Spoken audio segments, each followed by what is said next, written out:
and welcome to the MinnMax Show, a good place to forget bad things. I'm Ben Hansen, joined by a flailing Kyle Hilliard. Hey. Jeff Marchiafava. Hey. And a stoic Cyril Vasquez. Hello. And also special guest, former Game Informer intern, Marcus Stewart. Hey. Welcome, sir. How's it going? Going great. It's great here. Florida is awesome. Everything's going right here at all times. Well, you heard it there first. We all have to go to Florida. Thanks for being here, Marcus. There you go. There's a lot to get into with you. First off, I wanted to, we haven't acknowledged it on the podcast at all, but I wanted to thank composer Chris Tilton of Assassin's Creed Unity fame, also SimCity 2013, for composing the MinnMax Show's new theme song, or latest theme song at least. I really appreciate it. And then at the same time, I want to thank Aiden Walker, if you're watching the video version of this, for creating an amazing intro for us. He was a fan. He reached out and said, hey, we'd like to hire you to actually create this because you have a lot of talent that we should harness towards MinnMax. So he did an amazing job. So there'll be a link in the description below for his reel if you want to find out more of his work. But thanks to Aiden and to Chris Tilton for composing the song. But Marcus, you're an interesting lad. Really? Thank you. Here's the thing. So you were a Game Informer intern in what era? My time was fall of 2015. Really? That long ago? Yeah, it's been like my last week there was JV's first week. Oh my God, that's bizarre. So that's how I met JV. Like he was coming in, looking around the office and looking at his desk and stuff. And yeah, yes, you were like the veteran at that point for him almost. Like, yeah, here's where the bathrooms are. Here's where you get the water. How it's done, yeah, I was like, let me take you under my wing, kid. Show you around. So hang on. To watch out. Have you ever met Surreal? We met at E3 last year, actually, briefly. Yeah. Oh, good. Right before, like the day before the show floor, I think. Like you were with. It was at the booth, right? We were getting our badges. Right. You were with Joe and Kim. That's right. And I was with Jack and our crew. Yeah. So you podcast now a fair amount with Jack Gardner, friend of the show. You are doing a Sailor Moon podcast where you break down every episode of Sailor Moon. Yeah, we're watching it for the first time and just reviewing 2 episodes of podcasts. It's very much like if anyone's a fan of like All Systems Goku from Giant Bomb, one of the best. More or less like a similar idea to that. Yeah, and what's it called? A podcast by Moonlight.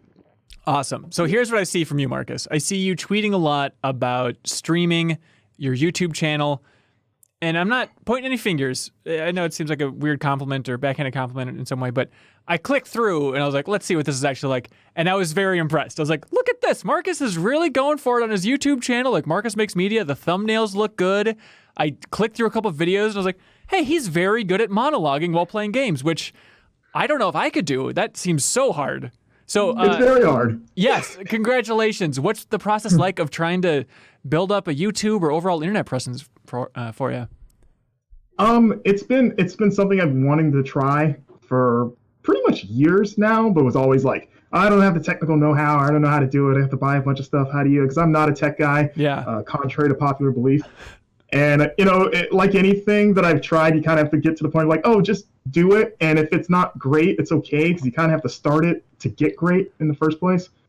So it's like, what's the worst that can happen? So just bought like some decent lighting and a mic. This mic stand that I have is relatively new. Before it was like a stack of Harry Potter books. And then just wrote down stuff that like, I would want to film stuff that I'm actually having fun with and not just like, oh, this is probably what people would watch. I mean, some of that is a factor, but like, especially because I'm doing this by myself. And that's, like I said, monologuing on camera for like an hour is very hard. I think it's hard to do for MinnFax, which is like our Patreon exclusive podcast that goes up every Monday where I'm feeding off the chat. We do a call-in show every month, which is nice. But it's hard to do even when you're feeding off like a pretty active chat from the MinnFax High Council crew. But if it's like, okay, there's a comment every once in a while, and then it's just up to you to stay entertaining, I cannot imagine how tough that is. Like Kyle and Surreal, you're doing a fair amount of streaming too. Do you have a tough time with that? No, it's a skill that you just have to practice and get the hang of. It's that thing like you always assume it's like, oh, they're just playing video games on live streaming. That's easy. But then it's like if you actually do it, it's harder than you would think, So it's you have to learn how to actually have coherent conversations with yourself basically, while also making sure that you're following along with the game, because if you focus too much on talking, you can get lost in the game, and if you're playing too much of the game, you're kind of silent for a while. So it's definitely a skill. It's super hard. So you're doing like 30 days of backlog is like a big thing on your YouTube channel right now, which is Marcus Makes Media. How's that going? It's been great. So every day, Florida went to lockdown, I guess exactly 28 days ago. And about 2 days before that was announced, or they announced it and then it went into effect 2 days later. I was like, okay, like I should do something, I guess. Like I'm going to be stuck at home.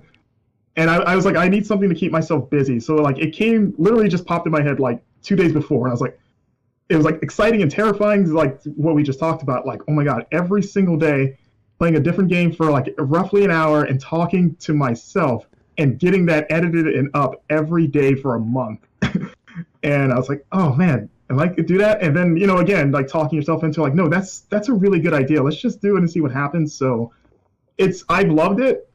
Day 28 is, or 27 is today. Should be going up, or day 28 is today. And it's given me a chance to play a ton of games that I had been sitting on for years. Yeah. And, getting to try them out for the first time and falling in love with a lot of them. Like I don't think there's really been any that I'm like, I'm never going to come back to this. What's been like the biggest surprise for you? Probably the stuff that is known to be bad. Like I played Fallout 76 pre the NPC update, and it's only the first hour, so it's just the tip of the iceberg of what that game is. But I was like playing it, and I was like, okay, because I barely touched it when it launched, and I was like, oh, this is a bit more of a Fallout-y thing. Like I was like, I'm not hating this so far. This seems all right. Like I would play more of this to see where it goes, and also Star Wars Battlefront 2, which I only played during the beta when that thing became a giant dumpster fire. And I had heard off and on, like, oh, they've added stuff. They like quietly kind of got better. So I was like, okay, let me just pop into here, played some of the campaign, played like a big, long multiplayer thing. I was like, this is all right. Like, I'm having a decent time with this. That's nice. Yeah. I saw like you're doing like Child of Light and Mafia 3. Like you have some really interesting choices thrown in that batch. Yeah, like Power Rangers Battle for the Grid was one that I kept hearing was like, that was one of the ones I was like, oh, this is an excuse to try this. But doing it every day again. That game. Yeah, did you like it? I thought it was all right. Yeah, it's fine. I mean, yeah, fine is fine. It's not bad. The nice thing I'll say about the game is it's better than you'd think a Power Rangers fighting game would be. Yes, that should be the back of the box quote. It's like better than you thought it'd be. But yeah, doing that for over 20 something days straight I've noticeably gotten better at doing like talking on camera by myself and having conversations and not feeling weird or awkward about it because I've had to force myself to do it. And it's also just kept me on a schedule of every day knowing like, okay, I got to get up. I have to do that. Like I know that has to get up. And then I usually do it first thing in the morning. Sometimes I've done it at night for the next day. But doing it in the morning has gotten my brain going of like, once I'm done with it, it's like, okay, now I'm ready for the rest of my to-do list. So it's been really helpful across the board. Yeah. Well, I know you said you're not a tech expert. Would you want to do me a favor and just turn down the gain on your mic just like 10%? And while you do that, I want you to ask or think about, like, do you have any tips for people? I think there's a lot of people in the camp of during the quarantine, like, oh, maybe I should start streaming. Maybe I should start podcasting. Do you have any just big lessons you've learned or just general advice for people that want to get started? Yeah. One, just like, this is the cliche thing, but just do it. Because like, honestly, the first thing you start, probably no one's going to watch or not a lot of people watching. So don't go in with the mentality of like, you're going to be in front of like millions of people immediately. Cause that can freak you out. Like odds are you're going to be in front of like nobody. And so that kind of gives you some leeway to mess up in the beginning. Cause at least you'll be messing up to like an audience of one maybe or two. Yeah. And do some like light research, just like I don't know anything about mics or sound. I had to teach all that stuff when I first started podcasting a few years ago. Like, Google's your best friend. Just Google basically, hey, what's a good beginner mic? What's a good beginner webcam capture card? Pick up what you're able to afford, but is still of decent quality. Kind of like walk that line there. Get that stuff, and then just if you know anyone that's doing it, reach out to them. Like I did that with friends that have been streaming. Like just hit them up for basic advice. And so if you know someone actively that's doing it, don't be afraid to shoot them a message like, hey, this is what I'm doing. Can you help me out? I guess pretty much what I'm doing now, more or less. There we go. That sounds good. Yeah. Because I found that put me at ease of like, okay, like, all right, this is a thing that can be done. And, again, try to have fun with it and try not to let it psych you out. Like, don't let this be like, if you're not getting a lot of notice in the beginning, don't let that be like a judge of like your self-worth I guess, or your talent and whatever, because there's a lot of talented, content creators that maybe don't have a huge audience, and it has nothing to do with like them. It's like, it's a marathon. It's not a sprint. Like you just have to, as long as you're commit to being consistent, come up with a schedule, something that you can commit to, and just keep going at it, then I think sooner or later you're going to start to gain some traction. Yeah, So, and worst case scenario, it's a mental workout, like you say, every morning. Just like, okay, how do I try to be entertaining while playing a game? It's a good mental challenge for you. yeah, absolutely. So, Jeffem, we look forward to your stream of Red Dead Redemption 2 any day now. I was waiting for that. Yep. Yes. Hey, you Also, got the do I- microphone now. Hey, you got the Also, microphone. do I sound better? Because I lowered the gain. I didn't realize it was up so high. I would actually keep lowering it, maybe another 20%, but who am I to judge? Anyways, moving on. Hey, we're going to talk about the Assassin's Creed reveal, which is bizarre. It's happening as we're recording this. We'll get all into that. Then we're going to talk about The Last of Us Part 2 and also just Naughty Dog in general. And no spoilers. We promise we won't be spoiling anything about The Last of Us Part 2, but there's a lot to talk about there. Then after that, we're going to be talking about Gears Tactics a little bit, Streets of Rage 4, which, Marcus, have you been playing? I have been. Great. We'll talk all about it. Moving Out, a new silly co-op game, a little bit about Fortnite, because it's a video game podcast, and then some WWE stuff, and then maybe some odds and ends after that, some more board game recommendations, Jeffem? Sure. Great. And then back half of the show, we have fun community questions that people submitted at patreon.com/MinnMax2ends. All right, table setting. The podcast is great. The MinnMax show is wonderful. But I would argue the star of the show, at least in my heart, is the deepest dive on Final Fantasy VII Remake, which is happening right now. And I understand if you're just listening to this podcast in the audio feed in particular, you might not be fully glued into it, but you should... I would urge you, if you're at all interested in conversations about that game, to head over to our YouTube channel, youtube.com/MinnMaxShow, and check out those discussions. We just posted the third discussion, which is covering chapters 10 through 14 in Final Fantasy VII Remake. And Jeffem, we're up to 9.5 hours of talking about that game, and we're just through chapter 14. And it's a weird thing, because it sounds like, okay, that sounds so drawn out and slow and lame, but like, I think it's a really fun discussion that goes on for 9.5 hours.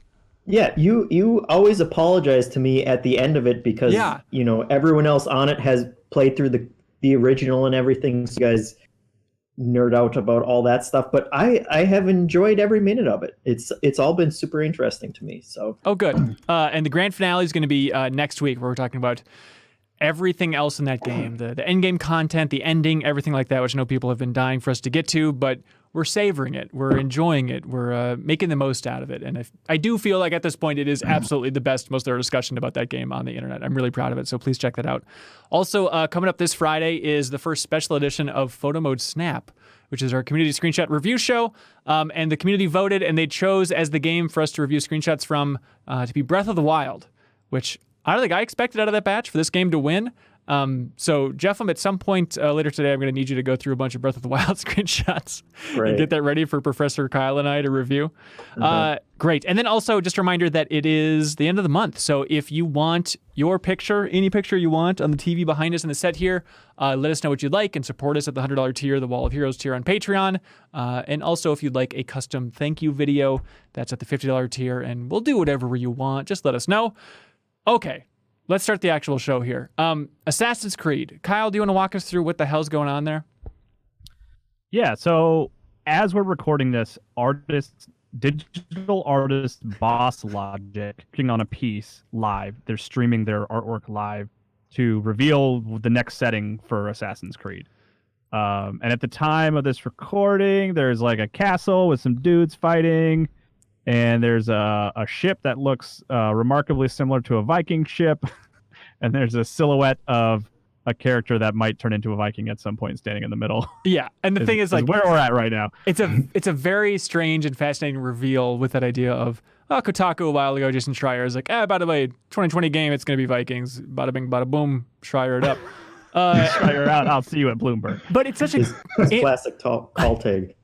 It's a fascinating twist on a reveal, though. I don't think I've seen a game officially revealed in this way before, and it's such a slow burn, and I don't know if it's directly revealed by result. Painting? What's that? Yeah. Yeah.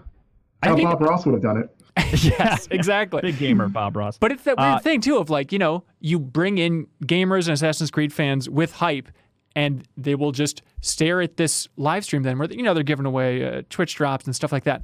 But at the same time, you watch Boss Logic go through the process of creating basically a magazine cover for Assassin's Creed.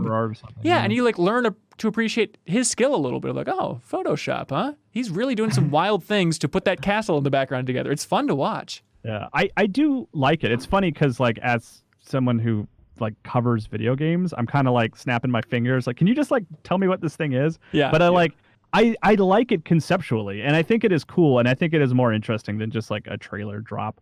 It makes me think of remember when Death Stranding had its like most a recent trailer, and there were like handprints all over the trailer. Oh, and yeah, like as more people were tuning in, like handprints disappeared. I remember at the Game Informer offices, there were people in the office who were like frustrated by it. Right. Like, they're like, I just want to see the trailer, and I was like, I like this. It's weird. It's different. Like. Go for it. Like it was fun to watch it like looping, and you could see like a little hint of like a motorcycle, and you're like, ooh, there's motorcycles in the game and stuff like that, Okay, but I think it's cool. I'm into it. Let's see, Marcus, maybe you watched this too. Do you remember when they had that live stream for Pokemon though? Maybe this is like the most boring end of the spectrum, where it's like, hey, we have a fake camera set up in the forest in Galar. Do you remember that? I don't. Okay, that's so. Oh yeah, and then they revealed like the Galarian Ponyta. Yes. Because it just happened to like run by at some point. At like hour 17, yeah, which was one of those like fun ideas, but it was just so slow. What's the website? The website that's like basically like a big Pokemon Wikipedia. Cerebi? Yeah, the guy that runs that. I remember him just like losing his mind on Twitter just because he's like, I just need the information. I don't want to watch a 17-hour stream to maybe see what the next Pokemon is. I mean, that's kind of where the chat is right now for the Assassin's Creed thing. Like, I've been watching it, and people are just like, paint faster. Yelling less detail. Well, it's crazy. Pretty much content complete. It's like, okay, this clearly looks like Vikings, so like, just tell us what it is instead of just recoloring this one little shield over and over. No, but the colorization is the most important part of Assassin's Creed. Yeah, it's like maybe you should have taken longer to really make that boat look like a Viking boat to make it interesting throughout. Really get a point across. From a marketing standpoint, it's definitely weird because the biggest thing they can reveal is the thing that everybody already knew. Yeah. That it's going to be, in a Norse setting. I actually saw someone tweet about this, but apparently the chat has had a lot of messages that just are saying like no RPG, I guess. Right. So it's a lot of like old like Assassin's Creed fans wanting it to shift away from what Origins and Odyssey did, which was basically turn it into Ubisoft's standard open world game, but with historical elements and some elements of stealth. Yeah. So if he starts painting numbers over the warriors fighting, people are gonna freak out. Yeah, I saw. God, he's drawing an HP bar. No, oh no! I saw like the chat was definitely at war because when I tuned in, then there were a lot of people saying yes RPG in the chat, and then just for shits and giggles, somebody decided to spoil Last of Us Part 2 in the chat, so I saw that, so that was fun. What if he spoiled Last of Us Part 2 in that drawing? That's how he signs the ending at the end. It's a big spoiler. And then he just ends it. Cuts like he has the camera on his computer screen, and it turns to him, and he just flips the camera off, and that's the end of the stream. Yeah. I wanted him to have more fun. Like I wanted him, it's the silhouette of the main character. Just put like googly eyes on him or something, just to really let it soak in there. But is this? You can just undo it. Might as well have fun. Yeah, exactly. I think it's a really fun idea though, and I don't know if it's a direct result of the quarantine, but I love seeing studios and publishers trying to get creative for like, how can we reveal this game? What's the most hip modern way to do it? And I guess having some Assassin's Creed trivia and Assassin's Creed music playing underneath the stream, like it's a cool idea. It's basically, obviously it would be cooler if it was a Game Informer cover. We all agree on that. But it is such a fascinating idea of like, how about instead of a magazine cover, the way we're revealing games now is let's just live stream the creation basically of a cover. And it's like, it's fascinating to watch the industry evolve that way. But yes, they also, you talk about Schreier revealing that it was the Viking setting, but then also remember in Division 2, that's where that whole thing kind of came from, was in Division 2, there's an Easter egg with a Viking holding the apple and all that fun stuff. But we'll keep our eye on that throughout the show and give you any updates on whether or not Mr. Viking has a face. And if there's a Mrs. Viking in the picture. Anyways. He does have more belts now. The belts are really starting to come in around the waist. All right. That sounds great. Multiple belts, huh? Oh, it's a Kingdom Hearts game. So over the weekend, the internet was rocked by The Last of Us Part 2 spoilers getting out there. And this isn't a matter of, a couple people have a couple tidbits. Seems like somebody, as far as I can understand, uploaded gigantic sections of that game. Every key cutscene was up on YouTube, since taken down, but the internet has a hold of it, and they're using those spoilers as weapons. Great, my favorite kind of weapons. It's really a bummer. Yeah, so Neil Druckmann from Naughty Dog, he got out there and he tweeted, "Heartbroken for the team, heartbroken for our fans. We're still incredibly excited to get the game into your hands," which is a nice little poem from him.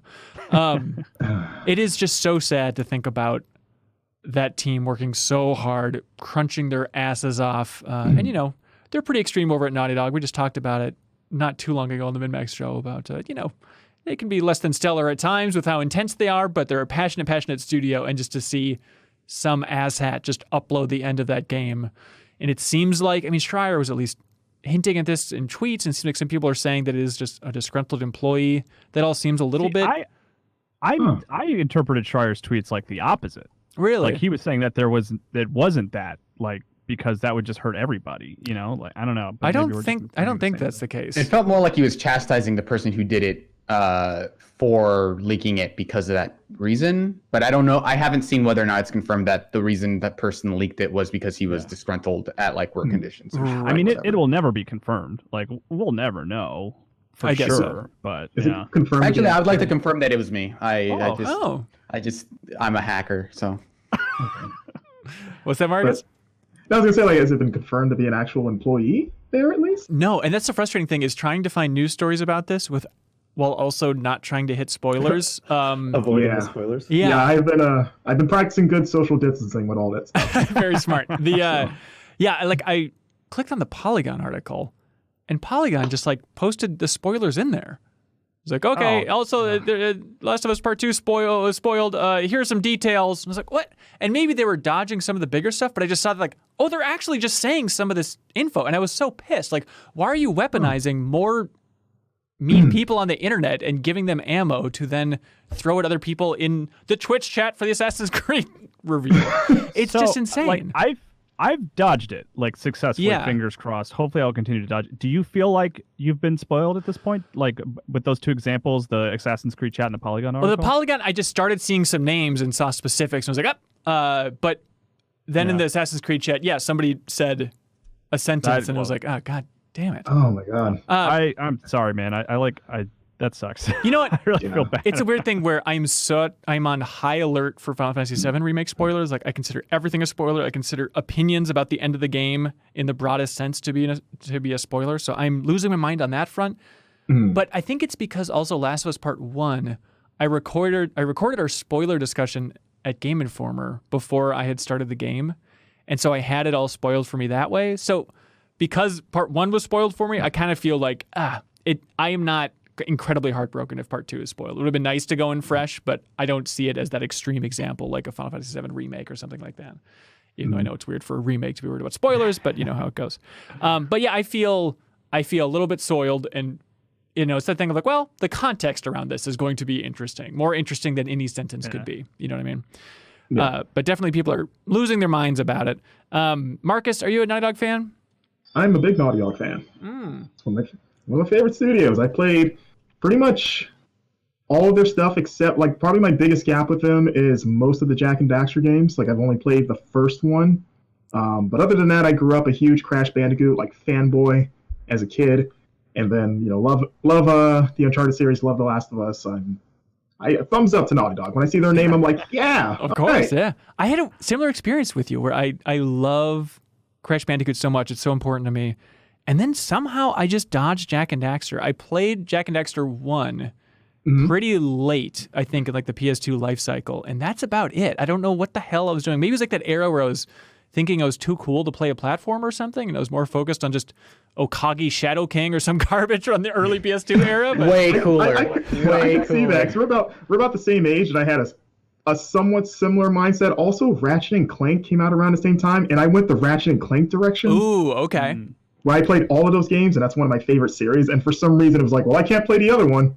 Yeah. I've already committed to this, cartoony That's how buddy it cop works. platformer. It was a skill tree, and you just chose one option. Can't go back the other way. Exactly. It's like I can't tear my shirt off to reveal a Jack and Daxter shirt underneath. So It's funny because I'm almost like you guys, where I got on board Naughty Dog with Jak 2. Really? That's where you okay. started?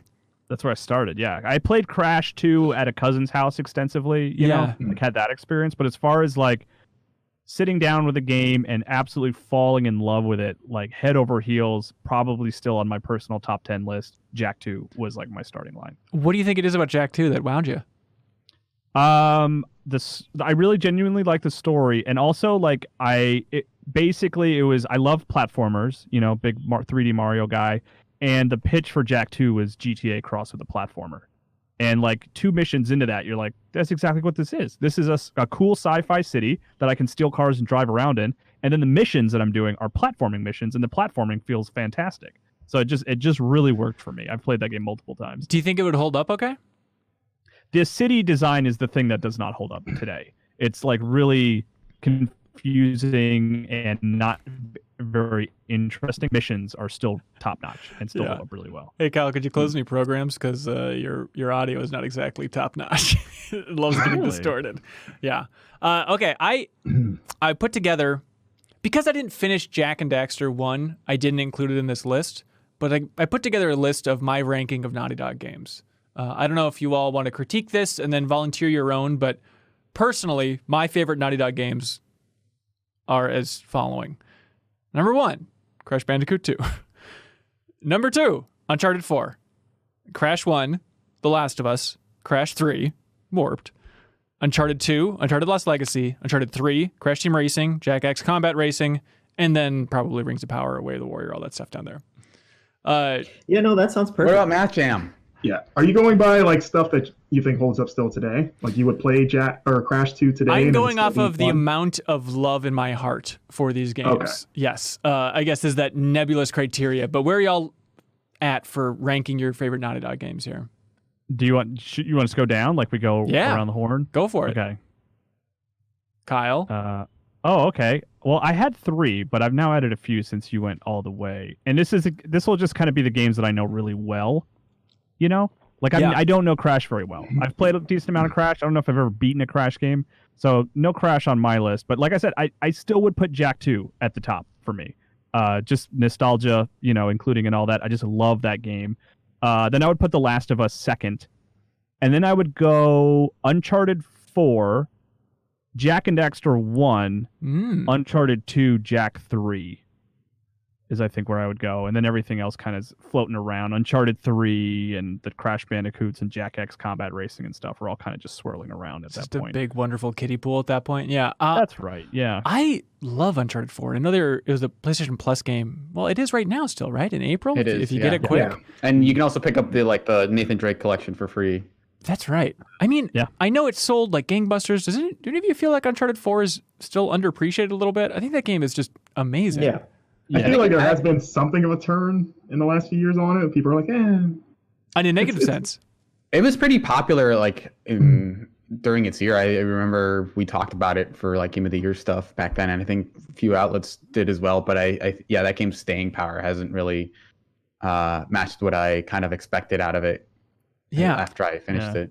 yeah. I mean, man. I feel like people were cooler on it just because, I mean, we talked about it as Game of the Year, but I think it feels like one that got dismissed pretty quickly. And I think the general sentiment of it was always just that, you know, yeah, of course it has amazing set pieces and everything keeps on, you know, getting bigger and better, but it can't match the precedents that people had in the minds of the first games, because those original games, nothing had ever done anything like it. And so it didn't matter that everything was just getting better and more polished as it went along, just because it didn't have that novelty of it. Right. But on my list, what I would say The Last of Us first is my favorite Naughty Dog game, but then I would go the order of the Uncharted's just 4, 3, 2, 1. Like I thought you were going 1, 2 3, 4, and I was no, really? Okay. They just kept on getting better and better, and I think that in addition to the set piece moments and the action and everything, just the storytelling kept on getting better and better. And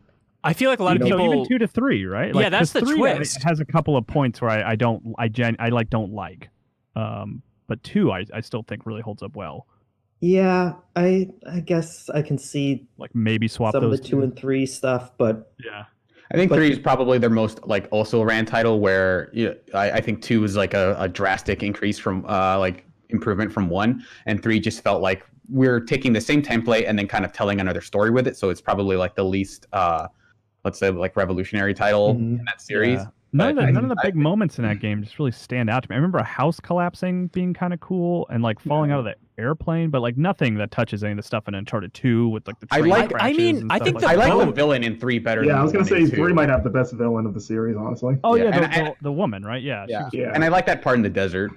Well, yeah, but even like the boat filling with water, I remember being an amazing set piece in 3. Like that might stand out to me. Yeah. Maybe it's because I played Uncharted 2 pretty late, and at that point I was like, okay, I know how beloved this is, so I'm going to go in with a little bit of a chip on my shoulder about it. But like, I feel like 3 is also a huge underdog and a lot better than the popular wisdom. yeah, but it is that thing of Kyle talking about where like people remember that train so much, and I think part of that. I don't think there was anything less impressive about the boat sequence or anything like that, but the train thing just stands out because there was nothing like it before that, and everything in Uncharted 3 and Uncharted 4 are coming in a post Uncharted 2 world, and I think that you lose some of that awe, and that's what people remember the most. Yeah. I also do remember Uncharted 2 definitely has like its weak points. Like I think the tanker section in that game I don't think is super great.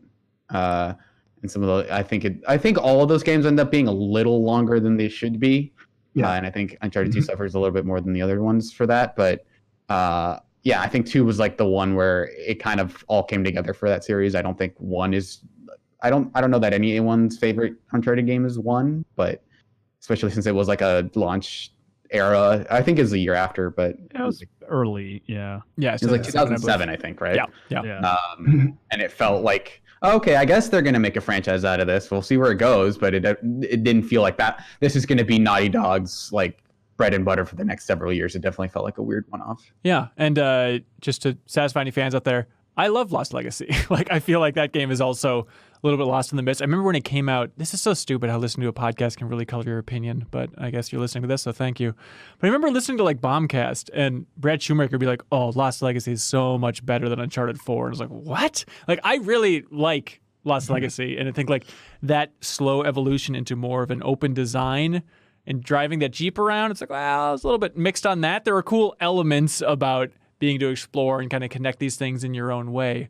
But the writing throughout it was solid, and it's cool that they also have an impressive train sequence in that one. But like, just the core of the story was nowhere near the power of Uncharted 4, when Uncharted 4 is just a game about marriage, which might be the only one ever made. When they announced that it was going to be a PlayStation Plus game, and I was like, oh yeah, Uncharted 4, I really like that game. I went and watched the YouTube, like the section of the game where Elena and Nathan are reunited. Yeah. Mhm. And it's like some of the best performance capture and acting in any video game, period. Like the whole build up to that sequence and everything that is happening in that scene is so good. I love, like, even the way it's so common in any media for like that scene to happen and the wife just being like, I'm leaving, this sucks. And there's a scene where Nathan's like, let me explain myself. And she just looks him in the eyes and she's like, yeah, go ahead. Yeah. Talk to me. What other game would have that? It's so amazing. Good. Is that the scene where she's the thing that stood out about me is where she's kind of like fiddling with her wedding ring, kind of nervously? Yes. Yeah. And I remember like picking up on that and thinking that was such a great subtle touch, because I was like terrified, like, oh my god, is she thinking? Yeah. Like that sequence is scarier than like any monsters in any Uncharted game. That's what should be at the end of the trailer instead of a monster roaring. Is just your wife playing with her wedding ring. It's just like a husband lying to his wife's face. And it's it's terrible. It's amazing. Like the thing about Uncharted is like, which is like somewhat like the gameplay has always been okay. Like it's good shooting, but like performance capture is like they're just the kings of, and just the acting, the performances they're able to get and translate into a video game are just mind blowing. Yes, and I agree, and especially Kyle being an animation nerd, the thing that I still love about Naughty Dog, and they might be shifting further and further away from this, but at least like the last time I visited the studio, I've been there like 3 times. And the last time I was there for Lost Legacy, at least it was still the case of, I mean, Yes, motion capture. They're very famous for their mocap, but at the same time, all the faces in those games are hand animated because they still have like, you can't have Nolan North put on Nathan Drake's face. It's going to be weird and distorted. They're still so disconnected from how the actors look that they can't have that one-to-one representation that you'd expect. So just the idea of all that being done by hand, especially those powerful scenes in Uncharted 4, is just incredible animation work overall. It is. As someone that has done it themselves, it is very hard to do. So I'm consistently impressed. Like, how's that hand animated? Lied to your wife? Like, yes, lied to my wife about the adventure I was going on. But, do you have a ranking, Marcus? I will say Uncharted 2, The Last of Us, Crash Bandicoot Warped, which is Crash 3, Uncharted Lost. Oh God.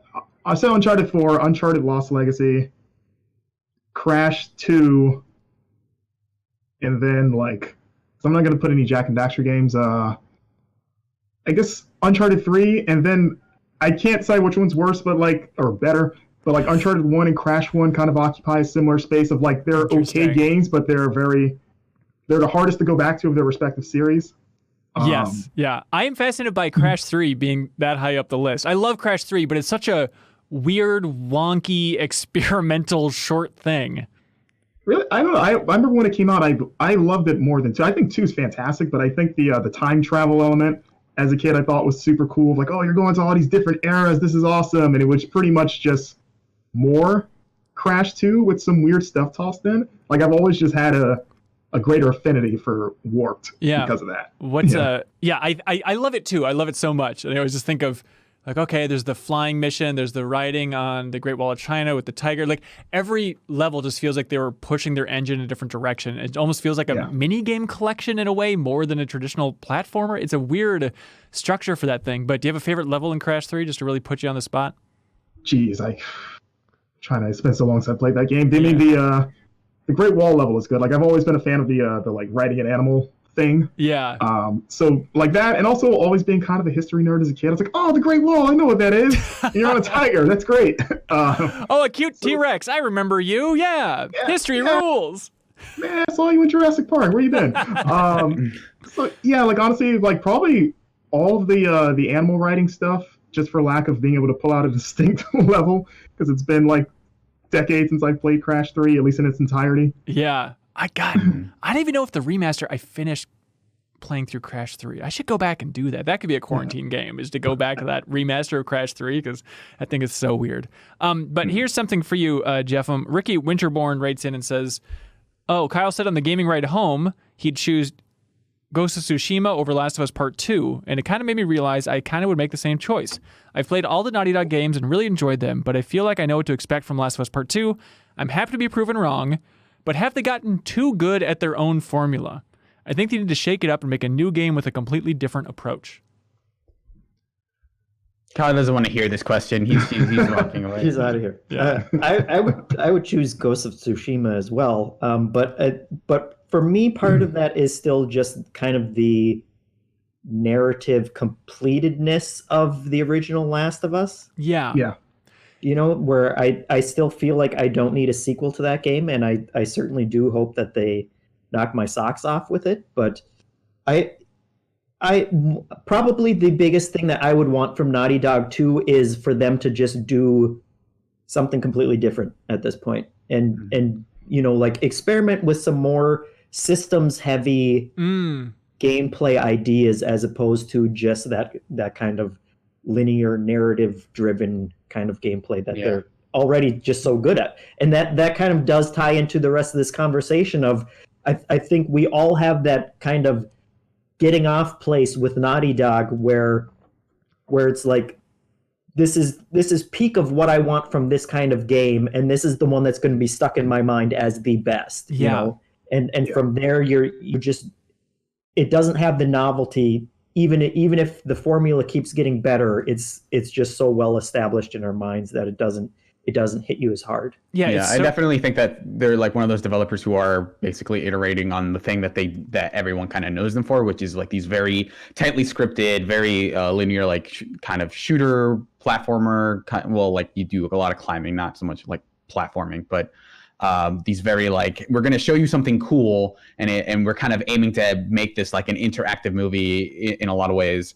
But yeah, I would definitely like to see what their designers are like most excited to do, because it definitely feels like when someone kind of says like, hey, this game's maybe a little linear, they'll bring up Naughty Dog as like the example of like where I think it used to be Call of Duty that was like, oh yeah, if your game is like a bunch of like corridors, like you invoke Call of Duty to tell you to say like it's kind of like this, so it's bad. I think a lot of in like the latter years as that formula has aged, I think a lot of people have taken to Naughty Dog as like they are the premier kind of linear game. You kind of go from point A to point B designer, and like the set pieces they're able to pull off within that framework are really cool. But I think as those games wear on, I think it becomes less and less exciting because you kind of know the bounds of those games. But even if they get an embrace in The Last of Us Part 2, the direction they seem to be going, as they put it, wide linear is the Naughty Dog term for this formula. I still think, as amazing those games are, it's weird when a studio gets in a spot where you can just say, oh, Naughty Dog game. And you know, like, okay, I'm going to be doing some jumping and I'm going to be crying and the graphics are going to be amazing. Got it. You know? So, and so like, I think I still think The Last of Us is probably my favorite on Naughty Dog game. And then probably Uncharted 4 and then Crash 3. But I think that for the most part, it does feel like, yeah, they're gonna do what they're gonna do, but I would love them to pull off like a Horizon Zero Dawn-esque, like maybe not exactly like an open world game, just because I know that genre is really saturated, but just to completely shift gears, do something very different, do something cool that isn't maybe like a hero-based shooter or something. But you never know if it's just internet speculation and how much the internet wants this, but like I feel like things have been bubbling for so long about like, oh, I think they're making a sci-fi game. And if they actually end up making a new IP and it is sci-fi, I think that'd be fantastic. And then just use it as an opportunity to, like Jeff said, focus more on systems. Just it'd be so bizarre for them to completely divorce themselves from storytelling, but maybe just a little bit on the backseat. I mean, I'd like to see Naughty Dog's just straight survival game. Just take some of the lessons they learned from the multiplayer portions of games throughout the years, and maybe eventually they'll release that for Last of Us Part 2, and they can blow it out in a bigger way when multiplayer eventually comes around. They could even go the opposite direction and go less for like, hey, we're gonna make a systems heavy game that has all this emphasis, and maybe shift like, hey, we have someone like Neil Druckmann, we have all this storytelling experience. Let's find like a novel way to present our stories that isn't just like, okay, you do a segment, you do some shooting, you watch a cutscene, you do some shooting, you do some climbing, and then you watch a cutscene. Maybe find like try to like break up their own formula and try to deliver like, hey, here's like a telling lies, her story, some sort of like novel technique to tell their stories, which they're really good at telling. Right. Or even like, visiting that studio, they obviously love Timiko's games. And I remember they talked about, is it Tenzin? Is that the guy's name in Uncharted 2 in the mountain section? Oh, yeah. Yeah. But they talked about how inspired they were by Eco for that section, where it's like, okay, here's a section where Nathan Drake cannot communicate with this person. You just have to get the story beats of who this other character is helping you out through the gameplay itself. I think that'd be a really interesting challenge to blow that out even further. Okay, let's see what Naughty Dog can do. Get his own name. What's that? Tenzin should just get his own game. Yeah, why not? Yeah. The Yak can be there, all the greatest hits from that section. But like to see them being challenged without even using dialogue, I think is a really fun idea. And I think those designers are so smart over there, they could pull something else off. But more than anything, I want the Naughty Dog small game jam package where it's just, here's 10 games that we spent 2 years making, and we divided our huge team into a bunch of smaller teams. It's not as polished. It's just some weird experiments. I just want to see that studio be experimental again in an exciting way. It is a weird expectation because I think, they've kind of, not just like design wise, but as like a studio, they've kind of pigeonholed themselves as like the premier, like very prestige games, very high budget, very good production values. So I think that they would look at something like, hey, let's just make a bunch of jam games and maybe set expectations differently. I think people would be like, well, this isn't what I've come to expect from a Naughty Dog game. Yeah, of course. I mean, there's no way they'd ever do it. Yeah. But I would love for them to do that. But, even something like, hey, let's maybe focus our scale down and, try to alleviate, some of the production issues that we've had in the past with crunch and stuff. I think would be kind of like a cool reset, because I think I don't think you'd talk to many Naughty Dog employees who would say that what they do is easy, right? So it feels it does feel still like they're challenging themselves, Oh, yeah. but maybe find a different way to challenge themselves beyond like, hey, let's do what we've done, but let's make it more, add more production values, make it bigger, make it better, kind of thing. But at the same time, when Last of Us Part 2 comes out and it's probably going to be a Metacritic of 95 and sell a gazillion copies, who are we to say, make different games? Like, fuck you guys. We're good. I think it's that I think they've established themselves as a studio that could probably get away with doing whatever they want at this point, which Right. a lot of studios don't have that luxury of.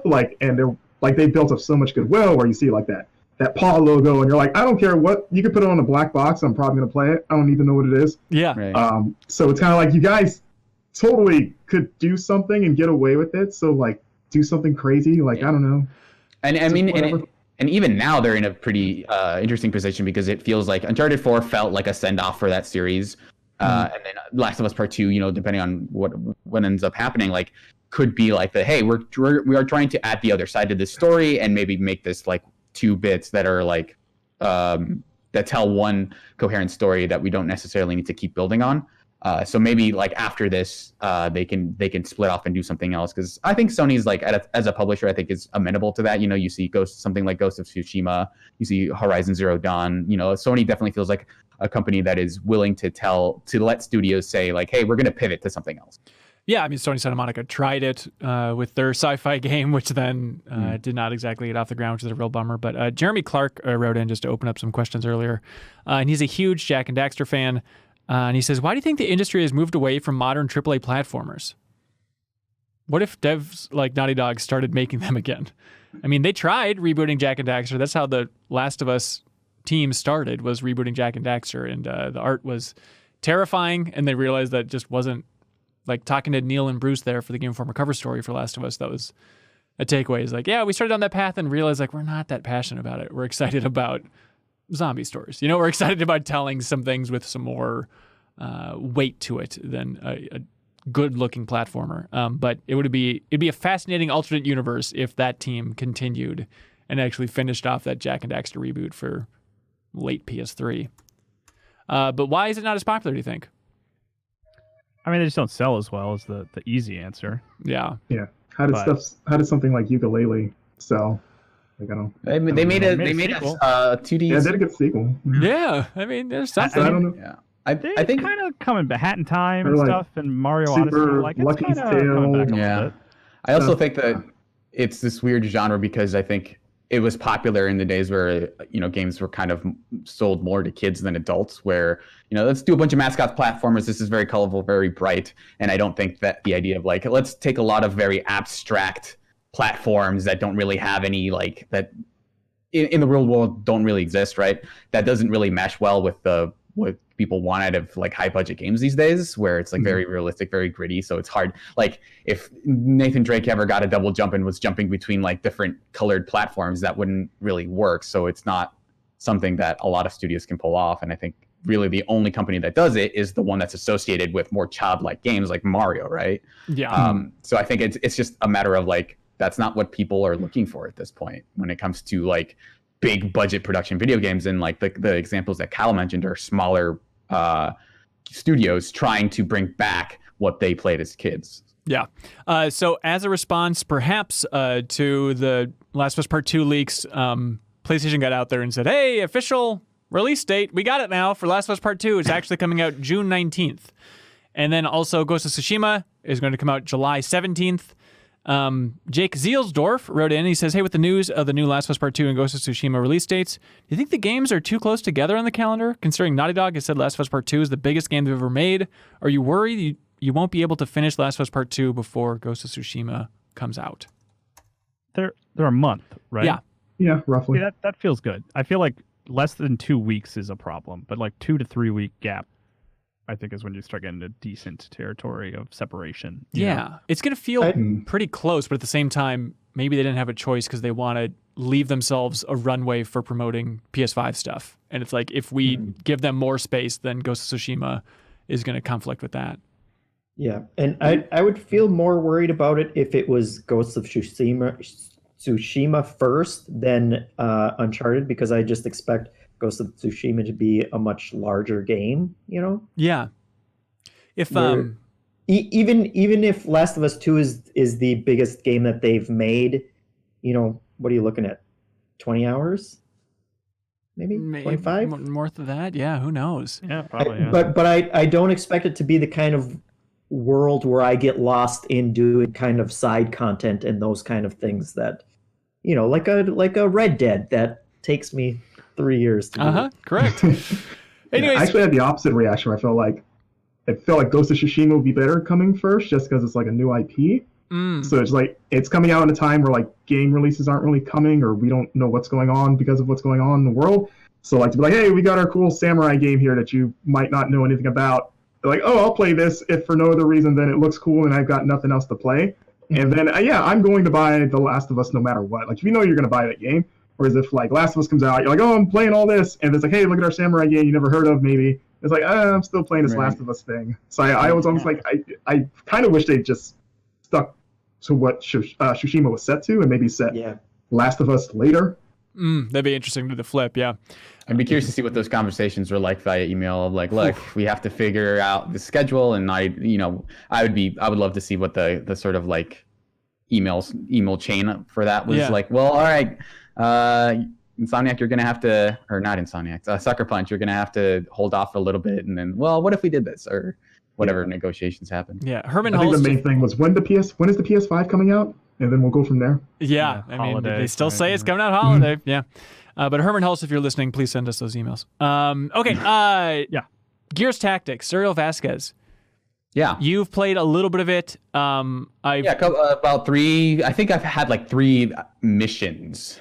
Okay. Right? So very early impressions. But the weird thing, even before we get into impressions, I somehow missed this entirely, that it's not released on Xbox One yet. It's PC exclusive right now.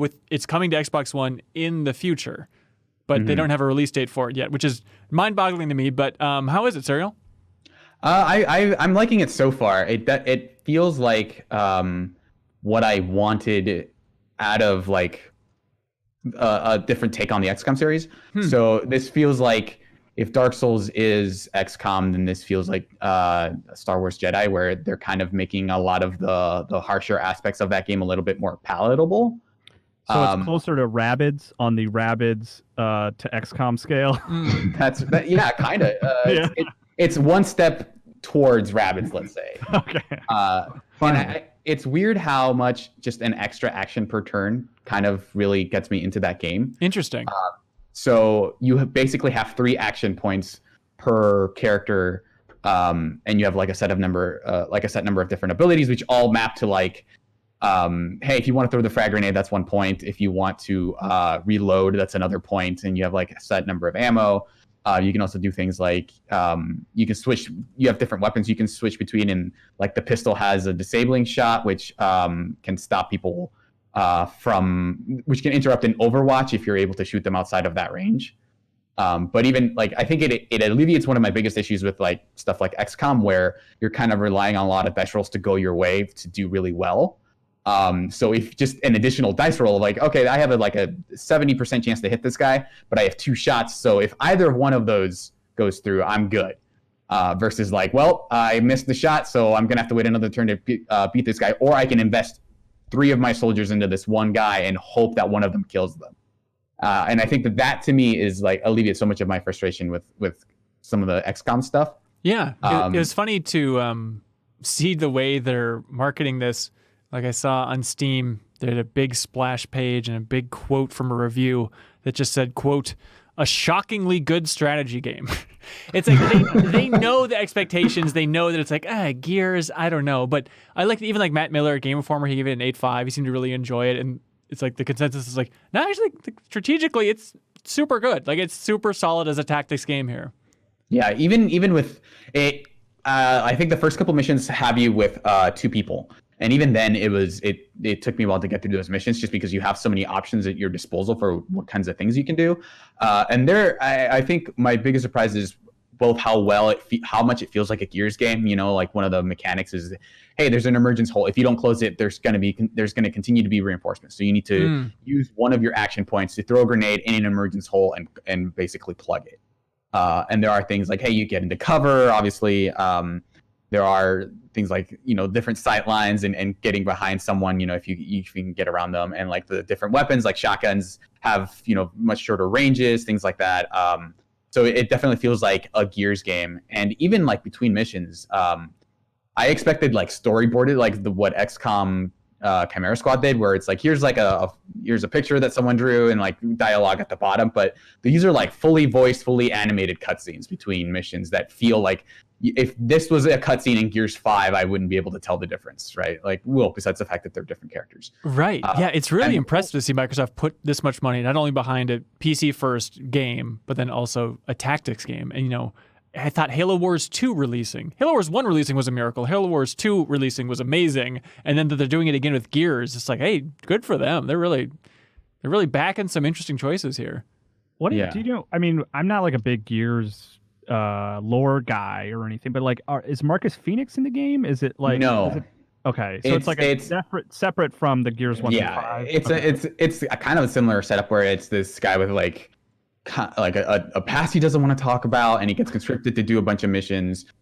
He is buddied up with like some guy who looks like Ramba Ral from the original Mobile Suit Gundam. So I painted him blue and I painted my main guy teal. Smart. Just so they can stand out and look that's very why nice. You like the game. Yeah, because I can paint everybody like Gundams. It's basically my Gunpla game. And I started to get into the kind of the metagame stuff where you're recruiting people and you're customizing them so that you can have like, hey, this site gives you the perk of like you have an extra 10% accuracy while you're in Overwatch. And so like that stuff is getting interesting, and just having a squad of 4 people, like I think one of my missions ended up taking like 45 minutes. But there are some really cool things. Like they'll have a thing where, hey, we're going to spawn like 6 of those, what are those guys? Those little melee guys from Gears, those kind of like smaller enemies that are like grunty, jumpy guys. Yeah. So you'll get like a wave of those, and you'll be like, okay, so I'm just going to set like 3 guys to Overwatch in this one choke point. And when they move, it's just going to be this thing where like they're just coming in through this choke point and my guys are just mowing them down. But, meanwhile, there's another grunt that's kind of flanking us. And so I have to have someone else there to take care of them. And like the way those scenes play out feels very much like a Gears game in slow motion. And it's like, and the way that meshes with like, it's actually an interesting like tactics game where you're like, okay, I've run out of ammo on my Lancer, but I can switch to the pistol, which won't do as much damage, but it's more accurate. So there are like some legitimate, like cool strategic decisions so far. I've heard some things about how long the game goes for. I heard estimates between like 25 and 40 hours. People say it's a bit long, kind of stretches out, repeats things. Yeah. And I can maybe definitely see that, despite like I'm enjoying it a lot, but I can definitely see if this goes on, if they don't introduce enough like interesting set pieces and mechanics, I can definitely see it getting a little long-winded. Yeah. Do you play as like four fully fleshed out characters? Because does that mean there's no permadeath or? So I don't think. So I think so far I've had objectives like, hey, Gabe and I don't remember the other guy's name must survive. So I think you have at least 2 characters that have to stay alive throughout the rest of it. But I've already recruited 2 people that I don't think are like main characters. So I think you will eventually be getting like some procedural generated stuff. But I think because they focus so much on like the specific story, I don't think it'll be a lot. You won't see like the kind of emergent storytelling that comes from XCOM of like, well, here's how my scenario went. I think this will be a lot more of like, well, here's some interesting tricks I managed to pull during the campaign, but like the story's not going to go any differently, Gotcha. Okay. Hey, Streets of Rage 4 is out, I believe on Friday. Has everybody been playing it? Where's everybody at? I'm on the 5th stage. Okay. I beat the first major boss, the electric snake lady. Oh, that sounds good. I did as well. Sir, you been playing it too? Yeah, I finished it. Great. That's very impressive. Well, it's not a very long. It's like 3 hours. Yeah. Okay. I'm like halfway through. Marcus, you're saying that you're a huge Streets of Rage fan? Yeah, I'm a huge Streets of Rage fan, specifically Streets of Rage 2, which is one of my favorite games ever in general. Oh, wow.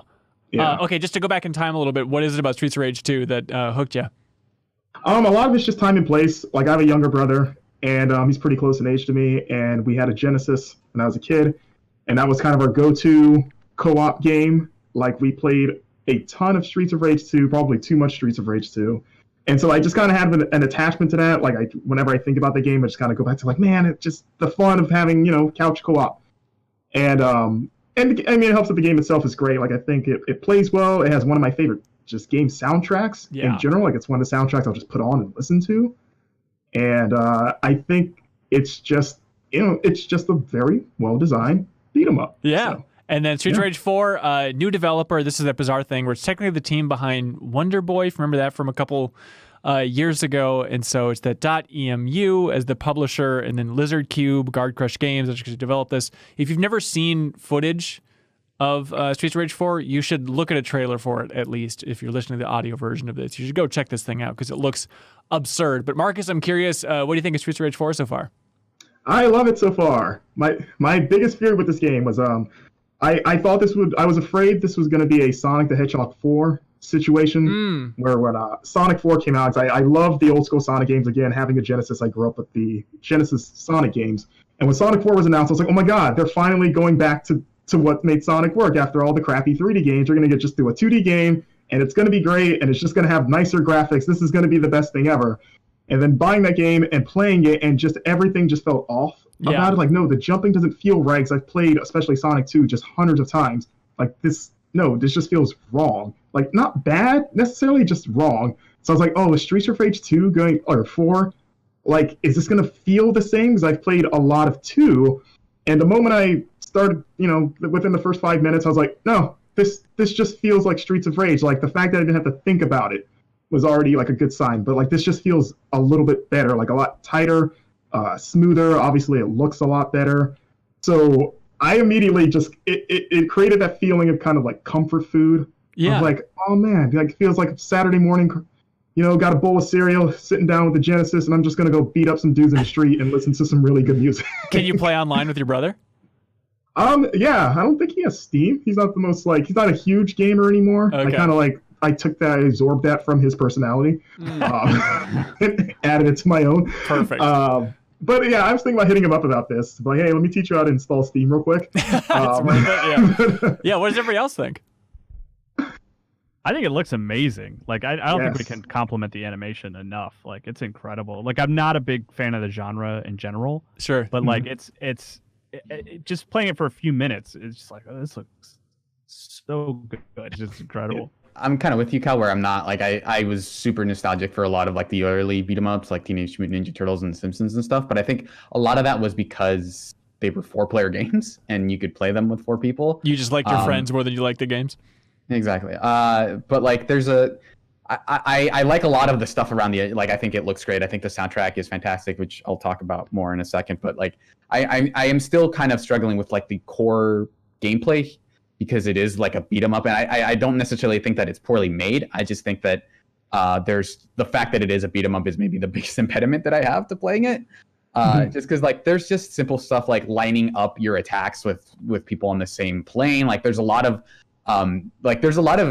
enemy variety. You're still fighting different colored versions of the same enemies later on, but a lot of the enemies do get you to think about where you are relative to them. A lot of them have like kind of tricks that they pull that you have to play around, and I think that stuff is interesting. And there's some actual like resource management. So you have these special attacks that drain your health, but you can get it back if you hit people. So a lot of the stuff around the edges of this game I think is really good, but I think I still kind of struggle with like, okay, I need to I hit this person, my fist is literally going over their head, but I'm not connecting, and they just, the second I do that, they're immediately able to attack me. So it's just a lot of like the clunkiness of the beat 'em up to me in general is maybe like the biggest issue that I have with this game. But like the way your score actually factors into the game is I think really cool. So there's this combo system where you can, as you build up a combo system, or as a combo, you get more points, and at every few points you get a life.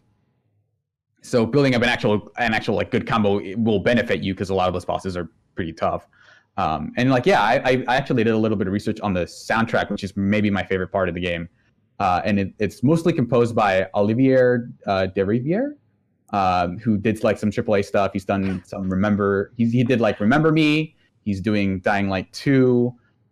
He did like Plague Tale: Innocence and Greedfall, but also just there's this kind of like surprising murderer's row of like 16-bit composers as well. Yeah. Like Yuzo Koshiro, who did like the Y series, Space Harrier, Sonic the Hedgehog, Streets of Rage 2. Yeah.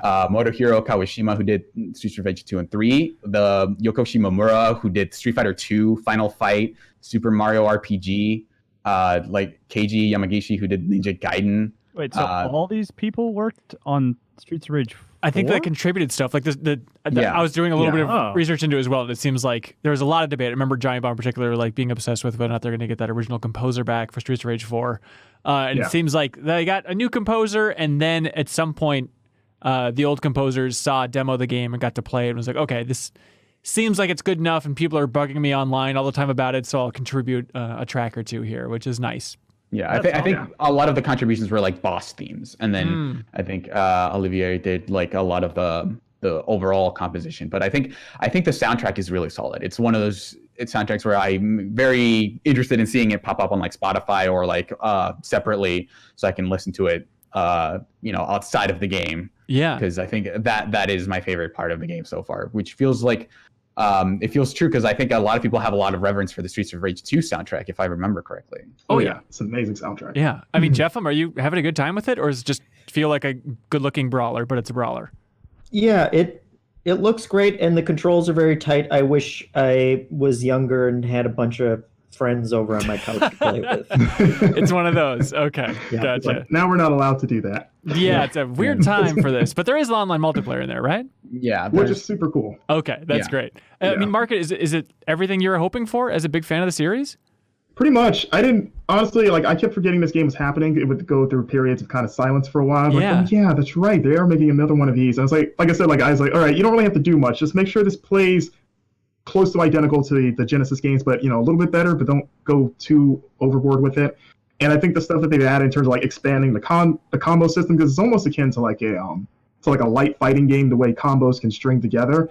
And since I've only been playing by myself, I think it makes it a brawler that's fun to play alone, because that's the worst thing about any brawler is playing by yourself. Oh yeah. And I've had a lot more fun playing this by myself just because I've been trying to figure out okay, how can I string this attack into this attack? I can knock this guy in the air and see how long I can juggle them. Maybe combine the special moves, because they give you a lot to work with. So that has made it a lot more of an engaging experience. And I want to see how playing with because you can play up to 4 people locally, which is new for Streets of Rage. Before it was only 2 players. There were only 2 players online, which I think is weird. That's bizarre. Yeah, right. So yeah, I want to see how just being able to maybe knock people back and forth with other people works out. Probably well, but I love the amount of crowd control that the game gives you compared to the old games, and being able to backhand people that are behind you. It was very easy to get swamped in the old games by people, especially later in the game when it gets harder. Now it's okay, punching this guy, 2 guys come behind me, backhand, they go flying across the screen, and that's really satisfying. They chain together really well.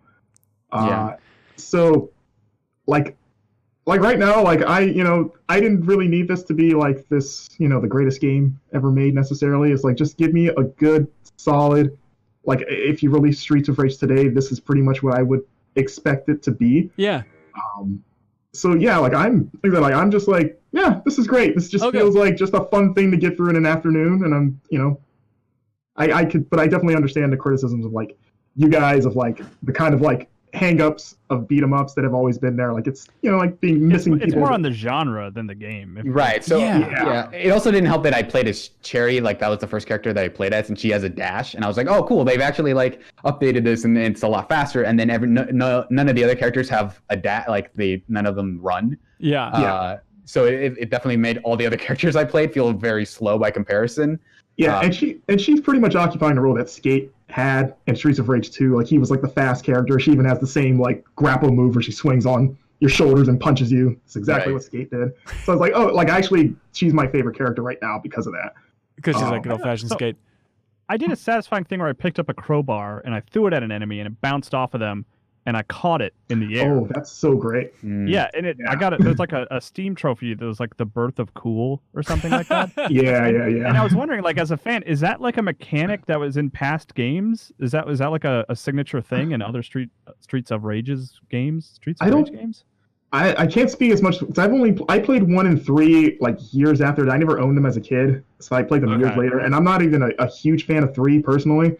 So I can't speak. I know 2, you really couldn't do it. If you could, it was really hard to do. Like if this game makes it very easy. Like I've done it a few times. Oh like, yeah, you do it by accident, and you're like, yeah. That's awesome. Yeah, and then when you start doing intent, like I've thrown pipes across the screen and then dashed and caught it and then just hit a guy, and it just feels really smooth to pull off and easy. Yeah, that's all right. That's all. Yeah, right. so if it wasn't new, then they've definitely like honed it and perfected it and made it.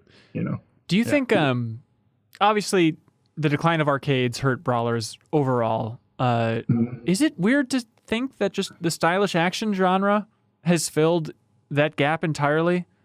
Do you see one as a successor to the other, even though it's not a direct comparison?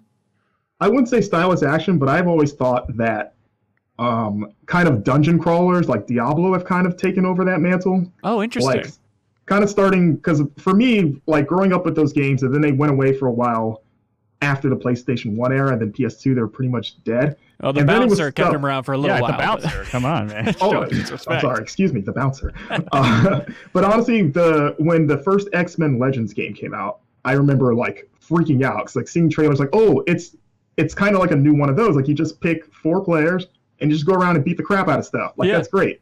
Yeah. And like I fell in love with those 2 X-Men Legends games, and then eventually the Marvel Ultimate Alliance games and stuff like Diablo 3. And I feel like those and Path of Exile now, like those games kind of like have taken the mantle of the beat 'em up, even though they like beat 'em ups had that renaissance the last generation with stuff like Castle Crashers and Scott Pilgrim and like the Turtles in Time remake and a bunch of other stuff. And like I thought at the time, like, oh, they're back for good because everyone's doing it again. And then with this generation, they've died again. So it's been weird how kind of up and down that they just genre. re-release Castle Crashers for every few months, and everyone's happy. So. Yeah, pretty much. And then they released Scott Pilgrim too. Wait, no. No, just get the soundtracks out there. That's all you need. Yeah, just make sure you don't delete it from your PS3. So yeah, like I just kind of look at like dungeon crawlers as kind of like that's interesting. Spiritual successor to those. Yeah, I guess never thought about that, but yeah, you're totally right. It is that weird fusion, especially with Marvel Ultimate Alliance. Like, yeah, I guess it's just action RPG now. It's the game that's easy to get all your friends to play with you when they're all coming over. Yeah, absolutely. I was trying to think of my favorite brawlers of all time. It's like, well, Sunset Riders doesn't count because you're not punching, but effectively it's damn close. And like playing a lot of arcade games over the last couple of years, it is definitely the genre that has aged the worst. Like even some of the greatest brawlers of all time. I love The Simpsons, but I'm saying going back and playing The Simpsons, like it can be a dry time. It is a lot of banging on the same button over and over and over again with these games. But we at Game Informer we had I think it was Hayden Dalton came by he was talking about Darksiders 2, and he did an episode of Replay where we played his Spider-Man beat 'em up that he worked on the Super Nintendo. And he said something during that video that has always stuck in my head, where he's like, yeah, this is a genre where you punch the air a lot and wait for enemies to walk into your fists. Yeah. Like, from a guy who has worked on some of these, like that makes a lot of sense. I mean, and to its credit, I think Streets of Rage sort of avoids that in that the mashing is definitely like a thing. Like you have a 3-hit combo that you can just mash out whenever you want, but like the combo system, I think does a good job of like making you think about what your next attack will be. It's not super intricate, but it's just enough to where, like Marcus was saying earlier, where there is a little bit of crowd control where you don't want to pull off your special attack because that'll leave you open. So you want to like do like 3 punches and then turn around, or like do your backhand attack and then get back to punching the other guys while they're in the air. So I like this does not feel as mashy as something like even Castle Crashers. Yeah, a little more thoughtful. Jordan Brown wrote in. He says, "Hey crew, did any of you guys play the Battletoads and Double Dragon crossover game on Super Nintendo? My brothers and I played the hell out of it and loved it. Also, it has a really good soundtrack." No, I never played that one. No, I never played it. The only Battletoads game I ever played was the arcade game that was included with Rare Replay, which is surprisingly good, and I recommend everyone check that out because it's way better than the Battletoads game that most people are like the NES one. Yeah. Oh, I forgot it's in that package. Yeah, good call. Hey, Suriel Vasquez. Hello. You had other stuff you had to do today? Yeah. Okay, we'll let you clap out, sir, but thank you for your service. Mysterious. All right. See you guys. Bye. Oh, just an Assassin's Creed update for everybody. He's now holding an axe, and it's very clearly Vikings, and Seems like a man with a beard. Yeah, let's hold on. Like, let's not get ahead of ourselves. It could be anything. I mean, yeah, I'm very excited There's about a that braided setting. beard and an axe, but we don't know. We don't know. Everyone It is could still losing. be Ezio. That is true. He gets around. The people are very excited about the boats. Naturally, to have like sailing as a big part of Assassin's Creed again, going on raids with the Vikings team, but a cool Viking squad, just a light pillaging is all they're into. And then like Viking ships aren't as fun to explore, because aren't they? At least in my mind, a stereotypical boat is just one level. Like the entire ship is just rows of people rowing. You want like the Viking cruise liner? You want some place with a slide on the back, make it really sweet. Yeah, it's not really an intimate, fun crew where you're singing songs. It's just like 50 people slaving away at rowing the boat. Well, they're on a mission. They don't have time to enjoy the sea. I mean, you think about it in the Mediterranean, everyone can sit back, relax, pet a mermaid. Up in the North Atlantic, good Christ, you have to dodge icebergs and narwhals. It's a nightmare up there. Really get to know the guy in row 5, seat 3. Yeah, exactly. Hey, speaking of like local fun, local brawlers, the local multiplayer focus game Moving Out is now out. Let's see, Kyle and Jeffem, you two have played it a little bit? Yeah. What's the Stadia? Pack it up? Packing out? Oh. Yeah, get out. Not get out. Get Yeah, out. Something like that. there's a game on Xbox too that also seems to be like a physics-based moving game. Really? I didn't know this was a weird yeah, genre. Right now, man. It's got like a Gang Beast vibe to it. Yeah. All of them do, this one yeah. is much better, it seems. Okay, yeah. What do you think of it so far? My wife and I beat it. Holy God. Oh. Yeah, it was Wow. I think I like it more than Overcooked. Huh. I'll let. I have not finished it, but Jeffem, that was my initial reaction too. That's huge. After like 3 Yeah, or 4 and I really loved Overcooked.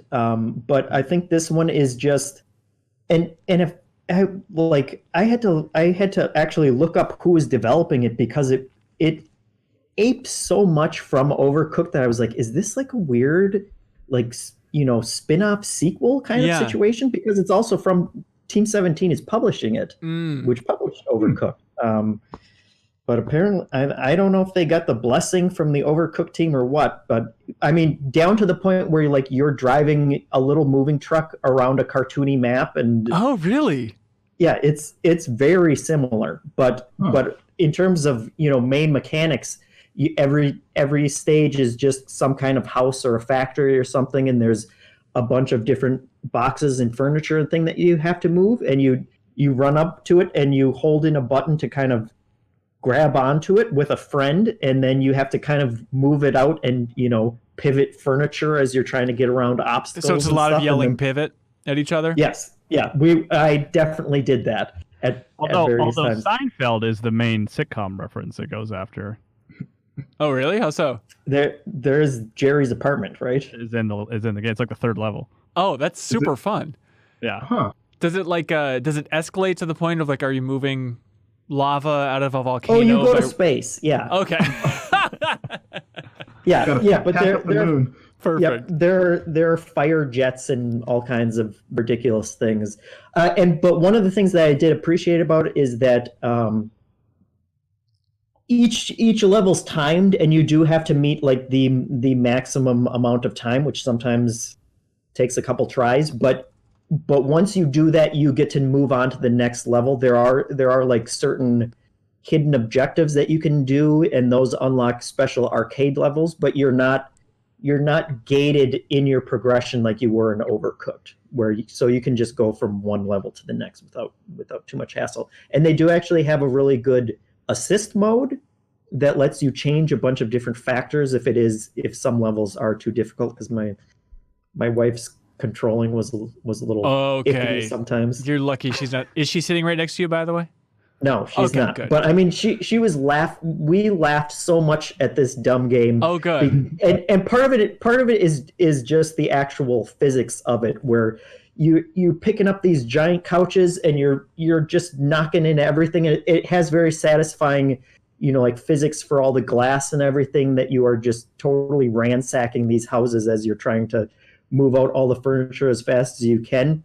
And then you have a throw button as well, so you can be chucking packages, and if you have two people on opposite ends of a couch or whatever, and you hold it in, you kind of swing it back and forth, and then you time it, and you're just launching these couches into the moving truck. Oh, that's it's amazing. all very satisfying. Yeah, there is no online multiplayer, which I was a little bit bummed out by, because oh, well, I'd love to do it for Great Goatee Hunt, but if it's just going to be me in the basement playing it by myself, that kind of sucks. Not as much fun, yes. I was going to ask, can you play this game by yourself, or is it much like Real Moving, where that's probably a bad idea?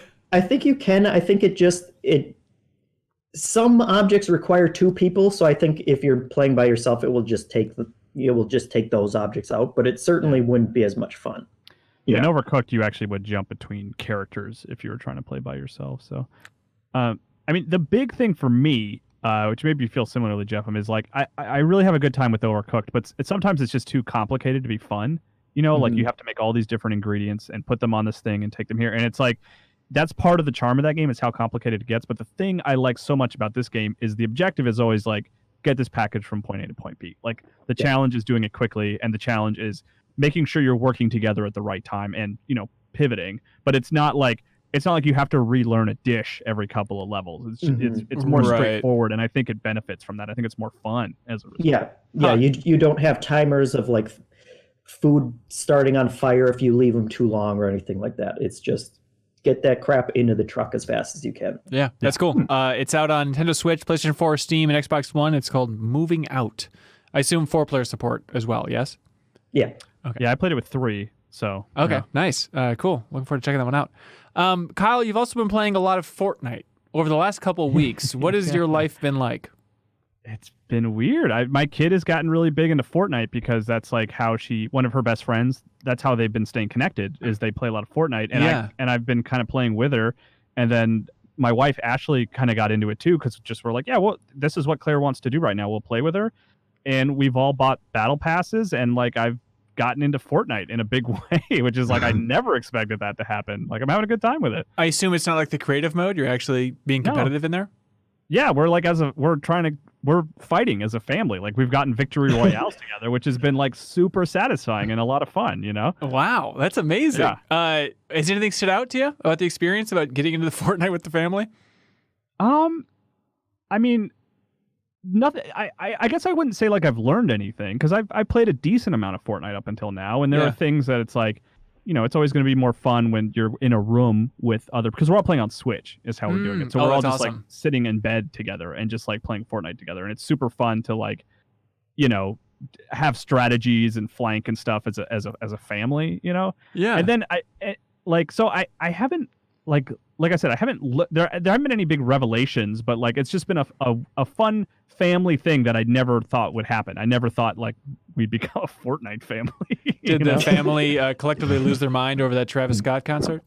Yeah, it was funny because I had never heard of Travis Scott. None of us had. But then like a couple days before the concert, there were these giant inflatable Travis Scott heads in the environment, and you got like special bonuses by jumping on all 5 of them. So that was just like among those many missions that we had, we're like, all right, let's all work together to jump on Travis Scott's head. I don't know who that is, but let's go do it. And then the concert, I didn't watch it live, but like I went and watched like the full videos afterward, and I'm disappointed that I didn't, because it looks surprisingly awesome. Like it's really cool what they did with that concert, even though I have no idea who Travis Scott is. I'm not a fan by any means, Yeah, but if you haven't seen it, it's one of those things. It's up there with Streets of Rage 4, where you should look at this thing. Just go on YouTube and look at it, because it is like, if you just like good trippy sequences in games, like it gets to the point where your character's underwater and then flying through space, and Travis Scott is a giant, and everybody knows there's nothing better in a video game than a big thing in an open world. Number one satisfying thing. And even if it's a singer stomping across the world, it is amazing to see.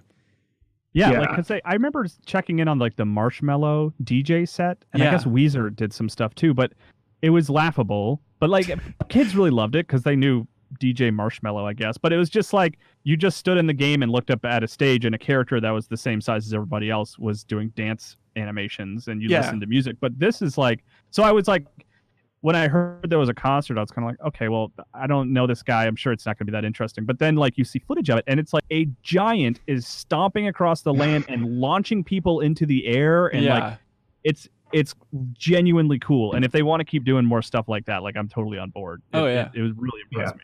I had a similar reaction where I really don't play Fortnite. I probably play once every few months just out of a curiosity if something big happens. Yeah, and I don't know Travis Scott either. I only knew him before this because I saw him on a box of Reese Puff cereal, and I was like, oh, he's a rapper, I guess. That's actually how I find a lot of new music too. That's funny. Yeah, it's a really good cereal. It's like Reese's in your mouth. So yeah, I was like, oh, the cereal guy, he's doing a concert, cool. Trick. And then wasn't gonna log in, and then the videos the next day, I watched the full concert too, and which again I had a similar reaction of like, I kind of wish I was in the game 100%. to witness that firsthand, because that looks fun as hell. And I'm not gonna listen to him after this. Like the songs themselves are like, whatever, like trap, electric music, not really my thing. But yeah, I know he did other ones. I don't know if he's done with it because it was supposed to be like a tour of like 5 performances. I assume they're all just the same thing, but if you missed it, you can it's do the it. same thing. Yeah. Well, yeah. Yeah, I don't know if they're all done, but I was like, maybe I should get in on one of the other ones just to be a part of it. Yeah, they're all done now. I think there were like 6 or 7 total over the course of a weekend at specific times. But okay, but you never went back and did one of the other ones? Which is silly of me. I wish I had. So Epic released numbers that apparently 27.7 million unique players in-game participated participated live 45.8 million times across the 5 events to create an astronomical experience. And so then even today...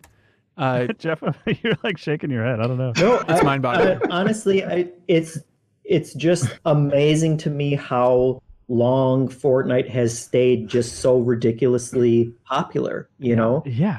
I mean, kudos to Epic for figuring out this formula and for being able. It's the only game like this where they can update it fast enough and continuously enough to just keep everyone totally enraptured with it, and that's amazing. Well, I'm trying to think, is there any other?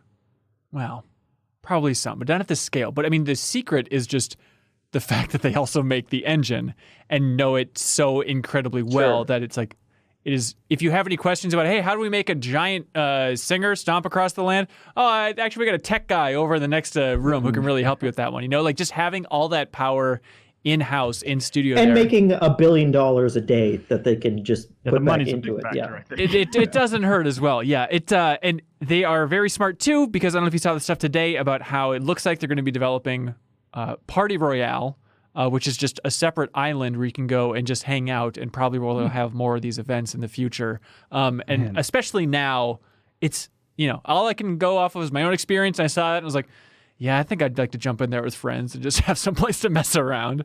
I just wonder, for those of us who've seen it, did you have the same feeling I had where I was watching the video and I just had this overwhelming sense of we're living in the future. Yes. This is the future of, I don't get that often with anytime a new technology happens that something predicted this years ago and now it's here, sometimes it's just I guess it happened. But this was the one time I was we're in a weird, we're in a virtual world watching a concert that's fake, but it's technically real, and it's just a bunch of digital people that are real, and we're just hanging out in this fake world watching a guy stomp around and ride planets. Oh, also all real concerts have been canceled, and interacting socially has been canceled. That's a factor. That's certainly a factor. But man, this is the future of entertainment, right? Oh yeah.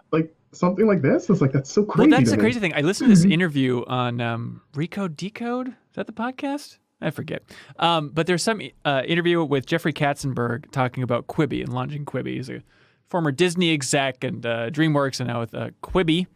That's Quibi, ladies and gentlemen. But anyways, and so in that interview is that weird thing where he's talking about do we cancel the launch of Quibi because of the quarantine? He's like, oh no, even though we don't have a red carpet event, it turns out we ended up having something better, which is we managed to line up a big event in Fortnite. They had a premiere screening of the Punked show on Quibi in Fortnite and stuff, but it really grossed me out to hear an executive just be like, well, we didn't have the red carpet, but we managed to squeeze out one of those hot Fortnite events. And I just cannot imagine being on the Epic PR team or whoever fields this stuff with all these people trying to jump on and get their event in Fortnite. Because I just looked at Google Trends for Travis Scott. Believe it or not, just skyrockets with this event. According to Google Trends, he was flatlining before this. They could have just invented him as a concept. I have no idea. Hey, I'm gonna pause 1 second, okay? Okay. There's a mouse in the house, and the cats are going crazy, and everyone's losing their mind. So I gotta help. Hold on, just give me a few minutes. Hang on. 3 minutes to That's some wacky fun that you can only have with a family. Well, Kyle's gone, but I don't think he'd have much to add to this anyway. Hey, do you want to just jump in? You want to talk about WWE stuff, Marcus? Yeah, wrestling. So there's a new wrestling. So wrestling, the only thing that has survived the apocalypse. Everything else is down. Real sports are down. Live entertainment down. Wrestling is just the cockroach of the entertainment. You just can't kill it, no matter what. Resistance to everything. There's a new wrestling game coming out. Okay, so hang on. Just to back up a little bit, though, WWE in general, what are they doing? Because wasn't it something like WrestleMania, they just did it without an audience? So yeah, what they've been doing since, the pandemic has kind of hit its peak is that they've had to stop touring, of course, and they've moved all of their shows to the Performance Center, which is in Orlando, Florida, not far from where I am, honestly. Oh, interesting. And the Performance Center is basically their, not their HQ, their HQ is up in Greenwich, Connecticut, but this is when you get, where they train all the wrestlers, basically. When you get signed, you go to the Performance Center, it's a state-of-the-art facility, and they also have, theaters, basically, where they film NXT, or not NXT, but NXT is the development territory that's now its third brand, but pretty much they can film stuff there. Yeah. And it's meant to be practice for the wrestlers.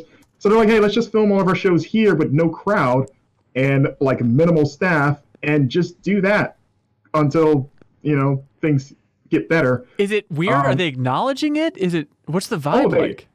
It's very weird because you don't realize until after the crowd's gone, how much wrestling depends on a live audience to react to stuff. And as a wrestler, you're trained to listen to the crowd and kind of use them as your guide of they're kind of going down right now or they're distracted by something. Maybe we won't do anything big until we got their attention again. And okay, now we'll do a move and now we've got them in the palm of our hand. So now we can really go crazy. So this is probably weirder for them than us. Oh, but it's pretty weird being a fan and just not getting that feedback of somebody on a promo saying something really cool or profound and no one's or but at the same time maybe someone says something stupid and no one can be oh god.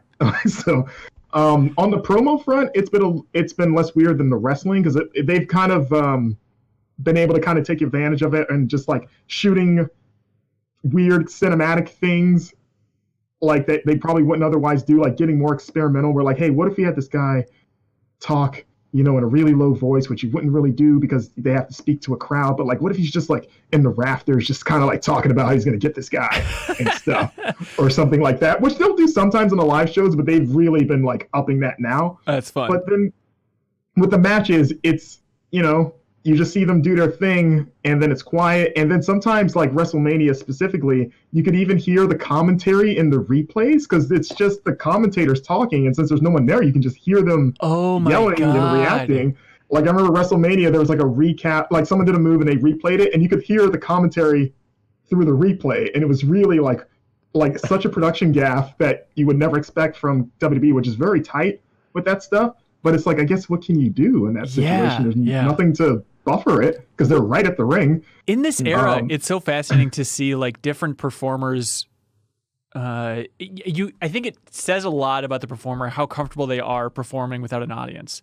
Different comedians, different late night comedians are at different levels of discomfort. Bill Maher seems to be at a 10 out of 10 with discomfort of not having the audience, whereas John Oliver is it seems better for him overall, And it's so weird, especially thinking about then wrestlers that I imagine that weird arc too of some are more comfortable, whereas others and their entire persona just is fueled by the emotions of the crowd that can play a little bit more loose and they just must be melting down. Yeah, I mean, The Undertaker basically changed his gimmick to his old biker gimmick. It's the whole, pomp of coming out with smoke and stuff doesn't really work well when there's no one around to react. So I'll just be I'll go back to being a normal biker guy that I did for 3 years back in the early 2000s because that makes more sense. So weird. Anyways, but on the gaming front, everybody knows that the last couple of years, the 2K games have been less than stellar, and last year it seemed like the shit really hit the fan, and it was Glitchapalooza, I believe is what they called the wrestling event online. Yeah, so I reviewed 2K24 site, and that was a terrible weekend. It was really bad across the board, and a lot of that was because of like longtime developer Ukes getting pulled out of the project by 2K midway through development because Ukes gave in, they pretty much have been doing those games since the PlayStation 1, since like the original SmackDown games, like pretty much, it's like back when those games were good, basically. Yeah. And then, they gave like an interview not long after they got pulled where they pretty much expressed what a lot of fans have been saying, like out of frustration over the last few years of like, yeah, we'd love to try some new ideas, but they won't let us. We got to get these games out every year. And, we're sitting on a bunch of stuff we'd like to try that, like, we know they could be better. But, didn't you say they were going to release their own wrestling game? Yeah, they said they were working on something at the same time. Like, oh yeah, we got another team. Like we're coming up with our own rival wrestling game that's not going to be tied to any license. It's going to be its own thing, and that's pretty much going to be where we dump all the ideas that we can't put into WWE games and more or less compete with ourselves, since they're the only game in town when it comes to wrestling games. It's very confusing. And then Visual Concepts picked it up, and they make some of the best performing 2K games overall with the NBA series, and then it was clearly coming in hot. And so they released a statement this week saying that gaming industry veteran Patrick Gilmore is going to serve as the executive producer of the franchise.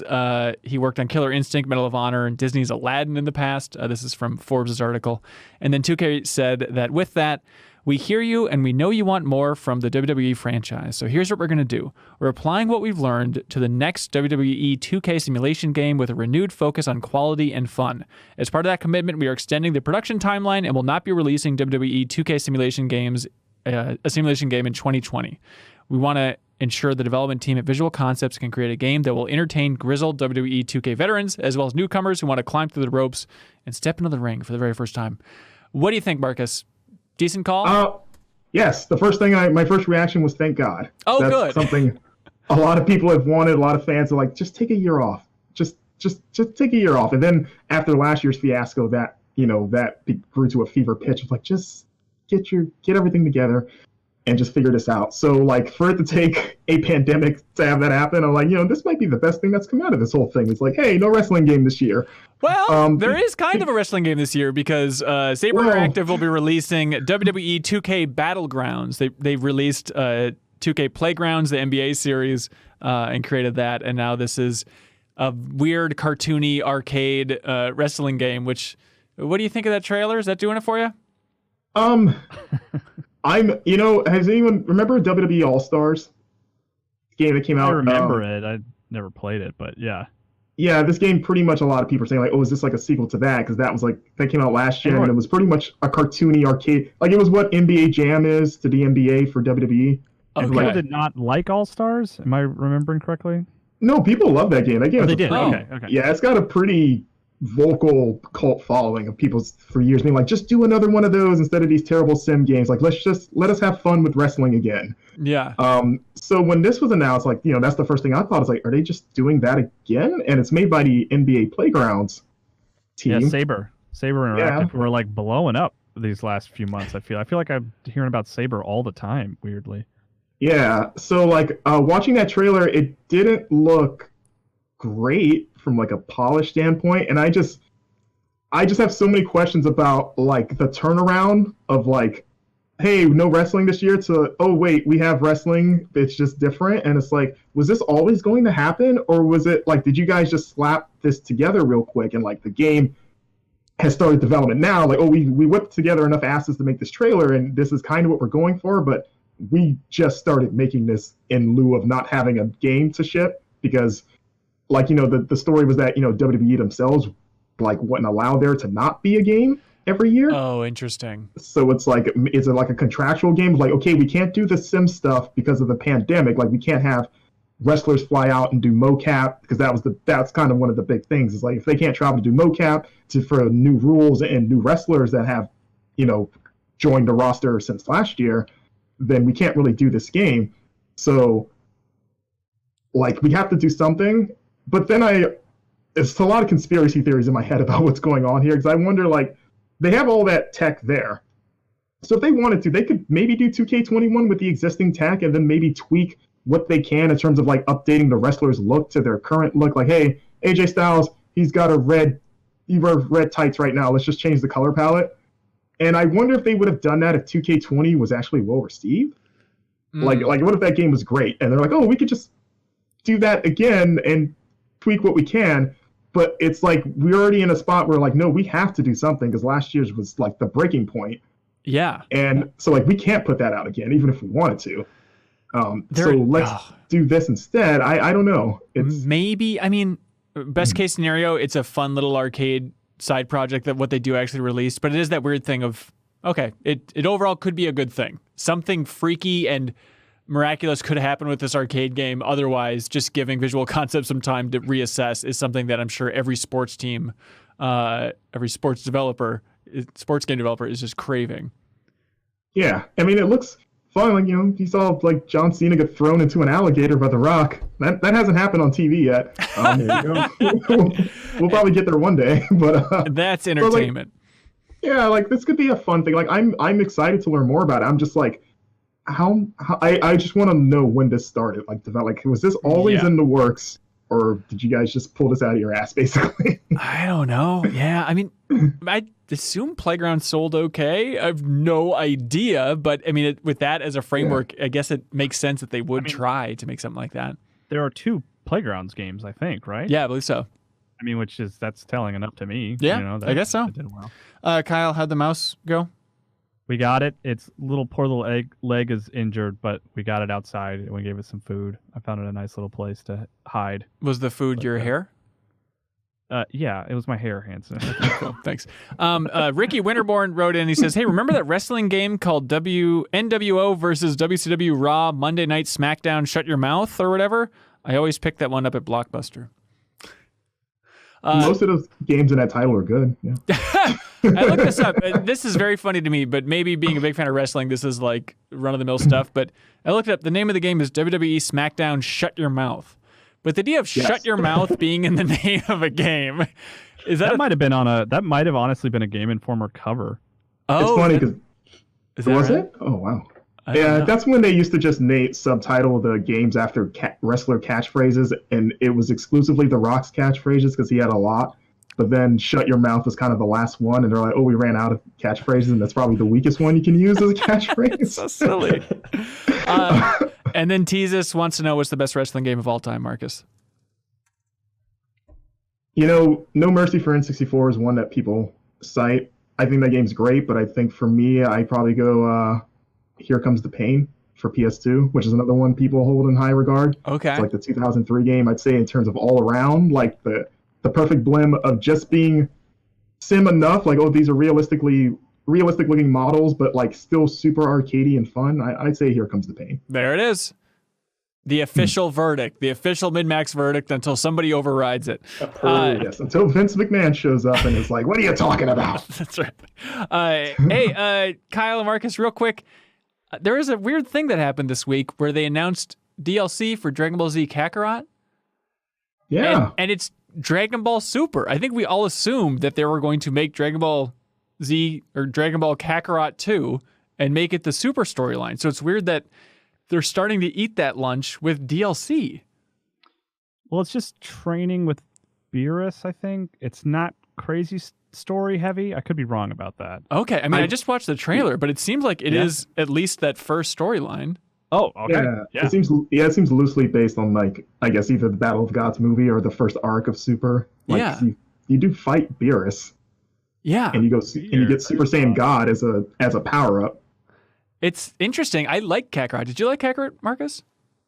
Yeah, I liked it. I don't know if I liked it as much as other Dragon Ball fans, and I'm a big Dragon Ball fan. But yeah, like, it's fine. I think it's probably the second best Dragon Ball game behind Fighters. Yeah, I guess. Yeah, it's decent. I'm with you on that front. Yeah, you say it with such caution in your voice, but I think that's true. Yeah. It's like I have some big problems with it, but I think overall, like, I enjoyed my time with it enough to be like, yeah, like, I would recommend it to a Dragon Ball Z fan without much issue. Yeah, I'm excited on Serial's behalf with this idea of, if they're using the Dragon Ball Super stuff for DLC for Kakarot, maybe that leaves the room and the door open for the idea of, if they ever make a sequel to this game, that they would tell the Dragon Ball arc, which I do think would be so much more fun than going through the Super storyline. So I was intrigued by that.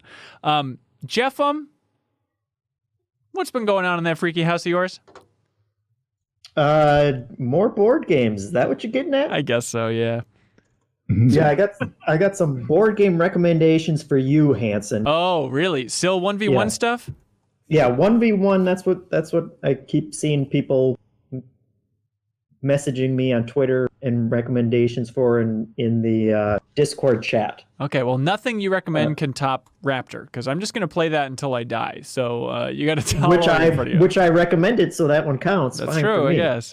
But the first one I got here was actually, it was brought up by someone in the Discord, and I was like, oh yeah, that's totally a slam dunk recommendation, especially for you, Hanson, because you bring up chess so often. Yeah. Because you're such a huge chess geek. This one is called Onitama, and it's kind of like if chess was made in the last 20 years of designer board games. Oh, what? Where basically you have like one master. It's kind of martial arts inspired. You have one master pawn, and then you have 4 little guys, and you have to either capture the opponent's master or get your master to the throne that he's at. But basically, on your turn, you have a couple of moves that are shown on cards. You have 2 little cards at your disposal, and they will show you which way you can move one of your characters. And the other person has 2 cards, but then there's one in the middle as well. And whichever card that you use, you will swap out with the one in the middle. So you're basically cycling with your opponent through the different moves, and each one kind of allows you to move one of your pawns in a special way. And you play it on like a chessboard then? Yeah, basically. I mean, it's small, it's more compact than the chessboard, but it's very much that back and forth feel of chess, except not only are you managing your own moves, you're thinking, well, if I use this one, I will then be giving it to my opponent on the next turn, and they'll have that move at their disposal. So how's that going to affect where their characters are? And it's a much more thinky and interesting flow back and forth. Onitama. Can you? Yeah, and it comes with a whole deck of cards, and you ever only use 5 per game, and so each game also feels very different from one to the next as well. Can you hose it down with a Lysol or something and then just put it outside and I could swing by your house and pick it up? Yeah. Great. And do you want to give me your address then? All over it and tell you I hosed it down. Oh, how interesting. Any other stuff you've been playing you like? Yeah. I got another one here that's not... This one's called Santorini, first of all. And I don't have a good analogy for what it's like. It's another one with very short back and forth turns between you and your opponent, where you're trying to get them into a specific position or you're trying to defend them. But basically you are building up these houses that are based on, the town of Santorini.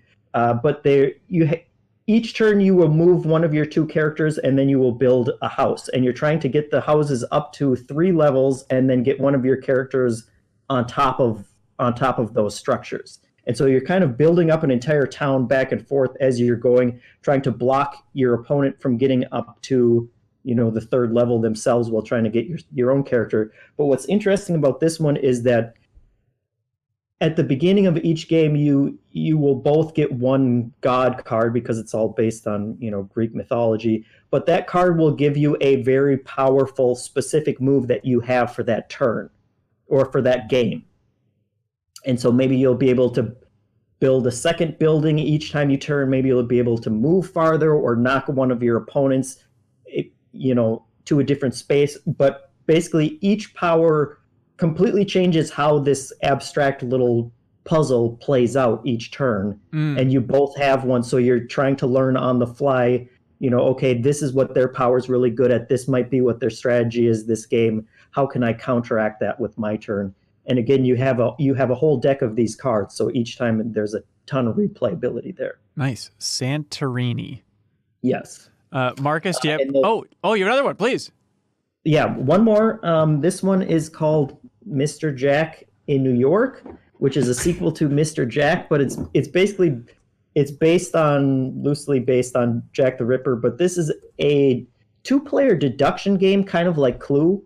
Essentially is who I would recommend it for if you want kind of a more grown-up, thinkier version of Clue. And I wouldn't really expect deductive game to work with just 2 players. But essentially, you have this board with hexagon grids, and you have a bunch of different characters out there.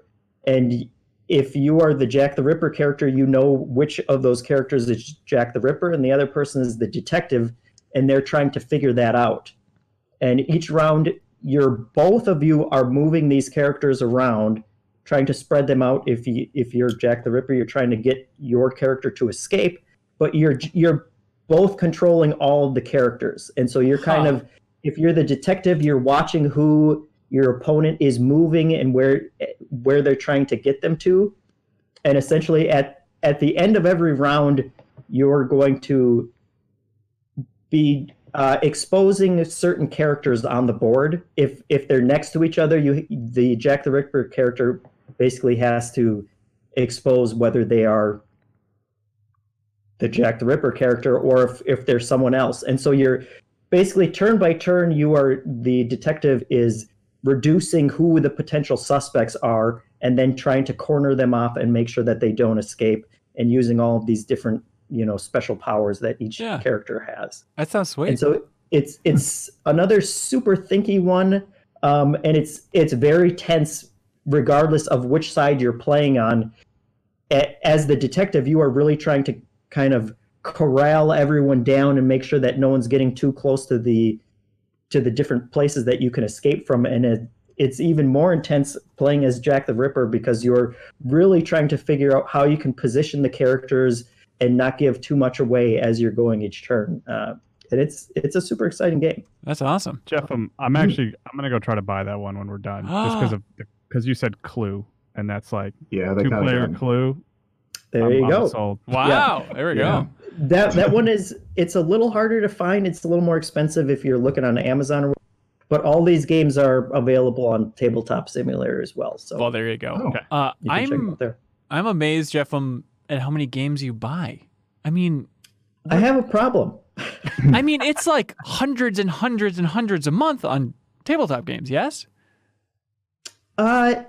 No, and I thought that maybe at some point I should do a video how to buy a ton of board games without bankrupting yourself. Tabletop Simulator? Yeah, well, that is one option, yes. But a lot of the games I've gotten from basically the community around the Twin Cities. You have Board Game Geek is a website which is basically like the mecca for board game fans. Yeah. And they have different forums with, where basically wherever you live, there's probably a forum on Board Game Geek with other tabletop fans in your community. And you can, especially like in the Twin Cities, they have an entire one for people reselling their games and stuff. And so probably like 75% of my collection has just come from meeting up with other people and buying games from them and stuff like that. It's a great time to go drive to a stranger's house. Hell yeah. Yeah, not so much right now, but... No, that sounds really like a smart idea. Yeah. Marcus, do you have a favorite tabletop game? You playing anything? I am not. I wish I had more tabletop things that I own. I've played a lot. I remember actually playing Avalon for the first time with you when I was interning there. Oh, yeah. How'd that go? Refresh my memory. Oh, that was great. And I've always meant to buy it, and here we are almost 5 years later. But, I mean, I guess like stuff like card games, like Cards Against Humanity, of course, has always been a big one. Exploding Kittens is one I like to go to. Have you played Codenames? No, I've heard of it, but I've not played it. Just go ahead. We won't mind if you're just distracted for a bit. Just buy Codenames. I think it is, at this point, I think it is the greatest tabletop game ever made. Okay. And it works in a party, works with flexible numbers, enough strategy, but open enough. It might be the greatest of all time. Okay, I'll take that endorsement. Can I share an Assassin's Creed update? Because we have a title and a world premiere. Like a trailer? No. It's called Assassin's Creed Valhalla, and there will be a world premiere trailer April 30th at 8 p.m. Pacific. So there we go. Thank you, Marcus. They did it. So it is Vikings. It is Vikings. So we got the Ragnarok name wrong. It's Valhalla. So there you go. We're all dumb. It's so close yet so far. Let's really soak that in. It's rare to have a reveal live on a podcast. Valhalla. So can I look at? I mean, are there things like you can choose protagonist and stuff like that? Because I like that about Odyssey. I would be they have to keep that, right? Because people love that about Odyssey. I feel like you can't go back after you do that. I mean, I guess they could do what they want, but I feel like you would have the choice of being, a man or a woman. They still haven't shown the protagonist's face, but there's a beard, so it's clearly a man. I wonder if that's even like a, the experience of a woman during that era versus a man is different. Would they be different games? But I guess you could say that about Odyssey too, and it worked great. So I don't know. Yeah. I'm excited to see that trailer tomorrow and learn more about it. I'm curious in particular, like with that artwork too, the stuff on the right. I mean, okay, they invaded England, but you think there's something there? Is that what's being depicted there? Maybe. I don't know as much about Viking history as some other periods. So that's I mean, I would wonder if there's going to be a point where they travel to like the New World, since they were supposedly have got to North America before, everyone else. Everybody knows, Marcus. Don't be an idiot. I swear to God. Okay, hang on. Seriously. Does anybody want to take this bet? That is the DLC. Going to the New World? 1,000% that's what they're going to do. It's a prequel to Assassin's Creed 3. Yes, honestly. Yeah. I bet that'll happen, man. The Vikings running on trees? Yeah. Oh, beautiful. Okay, cool. I like looking at the art on the left side. You're just talking about the castles on the right, but on the left side, it's got like it looks like the Aurora Borealis. It's got like a really cool coloring to it. It's funny, we were joking about the coloring earlier, but I'm looking at this and I'm like, that's a really nice green. Yeah. Do you think there'll be a lot of like sneaking? Because like I don't know, when I think of a stereotypical Viking, like anything involving stealth does not exist. Clomp. Like they are just in your face killing you. Like I can't picture a Viking sneaking up a high vantage point to go jump and stab somebody. Yeah. Hey, well look, they're shaking all the standards for Creed, and we'll know what's going on with the trailer on Thursday after we recorded this, so we shouldn't speculate too much. But hey, Jeff, do you know how this whole thing operates? Alcohol primarily, during the quarantine. No, Patreon, ladies and gentlemen. Patreon.com/MinnMax. 2 ends. If you support us at any tier, you get access to the wonderful MinnMax Discord. I've had so many people message me saying, I know you keep saying that the Discord's very nice, and I guess I didn't really believe it. And then they enter the Discord, and there's like a notification, and then you are swarmed. It feels like just swarmed with warmth and friendliness, and people being like, what games do you like? How'd you find us? What do you want to do? Do you want to play in our community game nights? Let's go. People are amazed at how nice that Discord community is. So please check it out if you're looking for a good group to talk about games with. And the amazing thing, too, is just having that tiny paywall, $2 a month. You can just enter for 1 month if you want, no harm done. Tiny paywall eliminates all shitheads.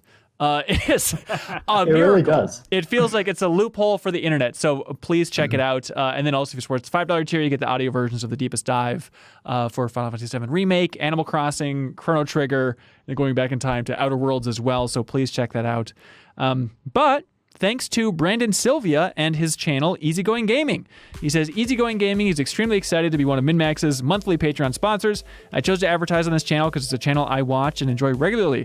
Therefore, I felt this was the most organic form of advertising I could do for my channel. Easygoing Gaming is a YouTube channel dedicated to covering all things relating to the world of video games, with videos ranging from news and reviews to lists and predictions.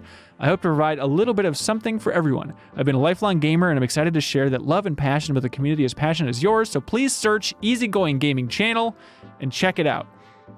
He's been very sweet. He called into MinnFax for the call-in version of MinnFax, our weekly exclusive Q&A, and talked about like Netflix adaptations and stuff, but he's very nice. He has an article or a video up on Easygoing Gaming right now talking about basically a little bit like we talked about last week at the MinnMax show about whether or not the remake boom will ever go away in the video game industry, if this is a bizarre bubble overall.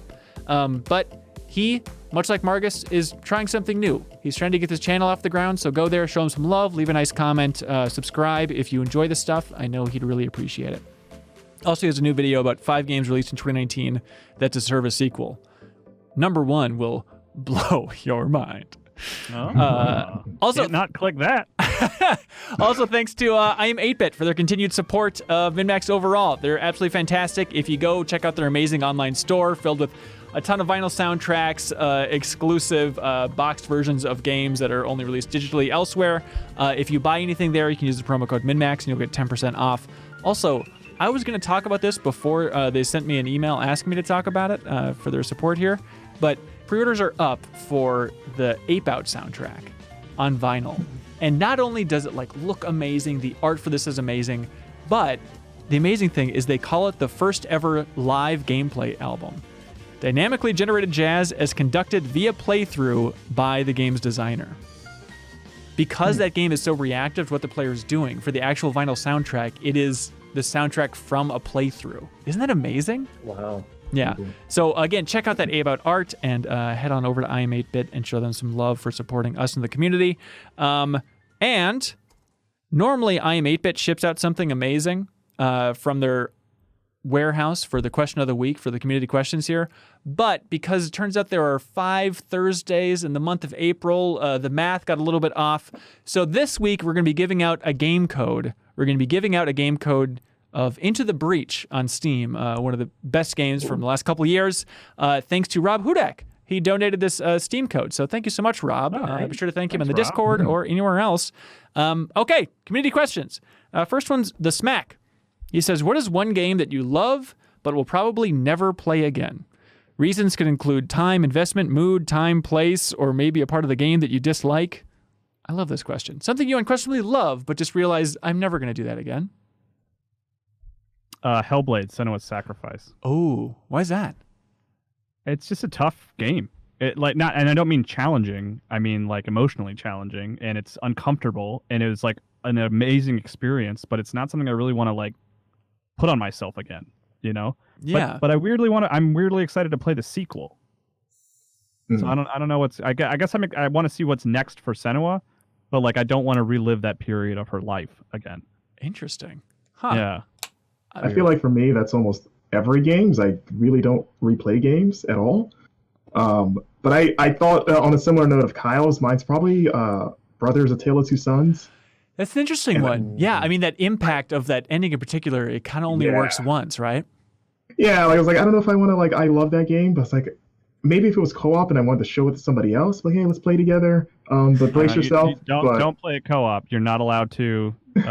He said that he would rather cut off his own hands than have people play that game co-op. He literally did in an interview with you, right? I don't want to be responsible for him having no hands. Joseph Ferris, right? Said that. Yeah. Oh, yeah, that sounds like something he would say. But yeah, because of where that game goes, and it hit me pretty hard at the time, the way I was not expecting, I was I don't need to do that again. But still it's an amazing game. Oh, one of my favorite moments, honestly, in all of gaming that I've ever experienced is that thing at the end. It's up there, man. It's so good. Yeah. I went the very lazy route of I love JRPGs, especially older JRPGs, and I love long JRPGs, but even with the Xenoblade Chronicles Remastered coming out, and I think it looks great on Switch, I don't think I want to put 100 hours into that game again. I loved it on Wii, but I think I might be good. You don't want to play 100 hours to get to that epilogue? I'm sure it'll... Thought about it. What? They should separate that. It's crazy that they have to play the full game to get to that. Persona 6. Yeah, because I love that game too, and I was hoping, please be standalone so I don't have to play through the whole game again. Yeah. Jeff, are you ever going to play Red Dead again, or is that just kind of one and done for you? Yeah, Red Dead, cool. Exactly. No, I was going to say The Walking Dead Season 1. Interesting. I really loved that experience, but I'm so over those types of games to begin with, and then just the emotion. It was a very good story that I'm fine only having experienced it once. Yeah, for sure. Justin Hughes says, do you have guilty pleasures and you might not want a lot of people knowing? Not ashamed of, but not something you would tell strangers at a bar. Mine might be watching Vampire Diaries or Gilmore Girls with my wife. Hey, ain't nothing wrong with Gilmore Girls. That's a good pick. I was on our music podcast, MinnMax, and I feel like this was kind of my topic because I talked at length about Blink-182 and how they're a weirdly very important band to me, but it's not I don't go about, proclaiming my love for Blink-182 all the time, You should, check out Kyle. that episode of I mean, MinnMax. there are a lot of fans when that episode was coming out. They're like, hell yes, Blink-182. I don't think it's as much of a point of shame as you seem to think it is. I think you have some weird guilt complex over this thing. Punk rock mentality from late high school that I felt like I wasn't supposed to be into them, but I'm over that now. Yeah, it's a different thing because I think they're a little bit cooler than Blink-182, but I definitely have that where when I have my music on shuffle, it's my music going back to high school because I don't age. But there's definitely moments of like when Anti-Flag or something pops up and it's like, oh boy, all right, I do like this. Or like, you know what, I still do like Billy Talent a lot. And I'm not gonna second guess it at this point. Yeah. I love reading really terrible fan fiction. Really? Like, yeah, like when I was in college, a really good friend of mine, that was one of the things we bonded over because she was really big in the DeviantArt scene and still kind of is as an artist. And she would tell me like, oh my God, like people write terrible fanfics based on like Sonic and Mortal Kombat, like, because she's really into Mortal Kombat. And we would sit in her apartment and literally spend entire afternoons just finding just the worst written garbage and just like laugh at it. And I was like, I like, part of me felt kind of bad. It's like, this person clearly put their heart into this, but it's just not working. But other times it was like, no, this is just like, this is funny. And since then, like, I just have an appreciation. I love things that are so bad they're good in general, but like, I will still to this day, like sometimes look up stuff or if something comes my way, I'm like, I'm going to sit down and read this whole thing and waste a half hour doing that. Actually, did you guys play Quantum Break? Yeah, the start of it. Do you remember the time knife script that you can find in that game? It's one of the collectible documents. Vaguely. It was like a few light moments in that game, right? Yeah, it's actually my favorite thing in that entire game because the premise is that it's one of the employees of Monarch who is trying to pitch a screenplay for this movie called Time Knife, and it's just this really terrible, like, action future thing about a guy with a knife that stabs people and sends them through time, and he's like being super earnest about it. Like, it felt like whoever wrote that was like my spirit animal. Like, they read so much bad fan fiction because it just came off so cheesy but so earnest, and it's like 2 or 3 like parts that you find throughout the game where he just keeps emailing the person going, no, I added another chapter, here we go. And I remember loving that because of my love of bad fan fiction. So, that's amazing. Yeah. So if you've written any terrible fan fiction, or if you've written fan fiction that you think is good, send it to me and I will enjoy it either way. If it's great, I'll like it. If it's bad, I'll like it. So, all right, that sounds good. Can't lose. Sir, or Jeff, you're flawless. Yeah. Okay, great. Don't worry about it. Stud Muffin wrote in and says, what do you guys think about IGN trying to grab up E3 announcements with Summer of Gaming? I think it's super smart. Somebody felt like needed to step up and fill that hole, and IGN is big enough of an organization to be like, yeah, of course game companies are going to want to work with them to try and have some sort of splashy reveal around that time. So, it would have been cooler if it was... Project is committed now? Like, that was the most recent one, right? Yeah, they're going to be doing something with Cyberpunk there. Yeah, it's absolutely huge. And so it would have been cooler if it was somebody indie.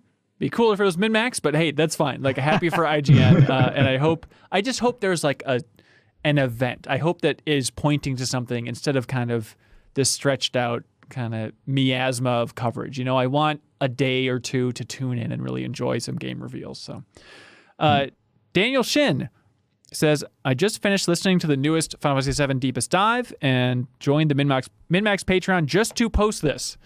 Thank you. Jeffum's comment about the word cinematic being thrown around too often is actually something I'm noticing as well in the world of games. People describe recent games as being cinematic, but I feel like people only use that word for the lack of a better term.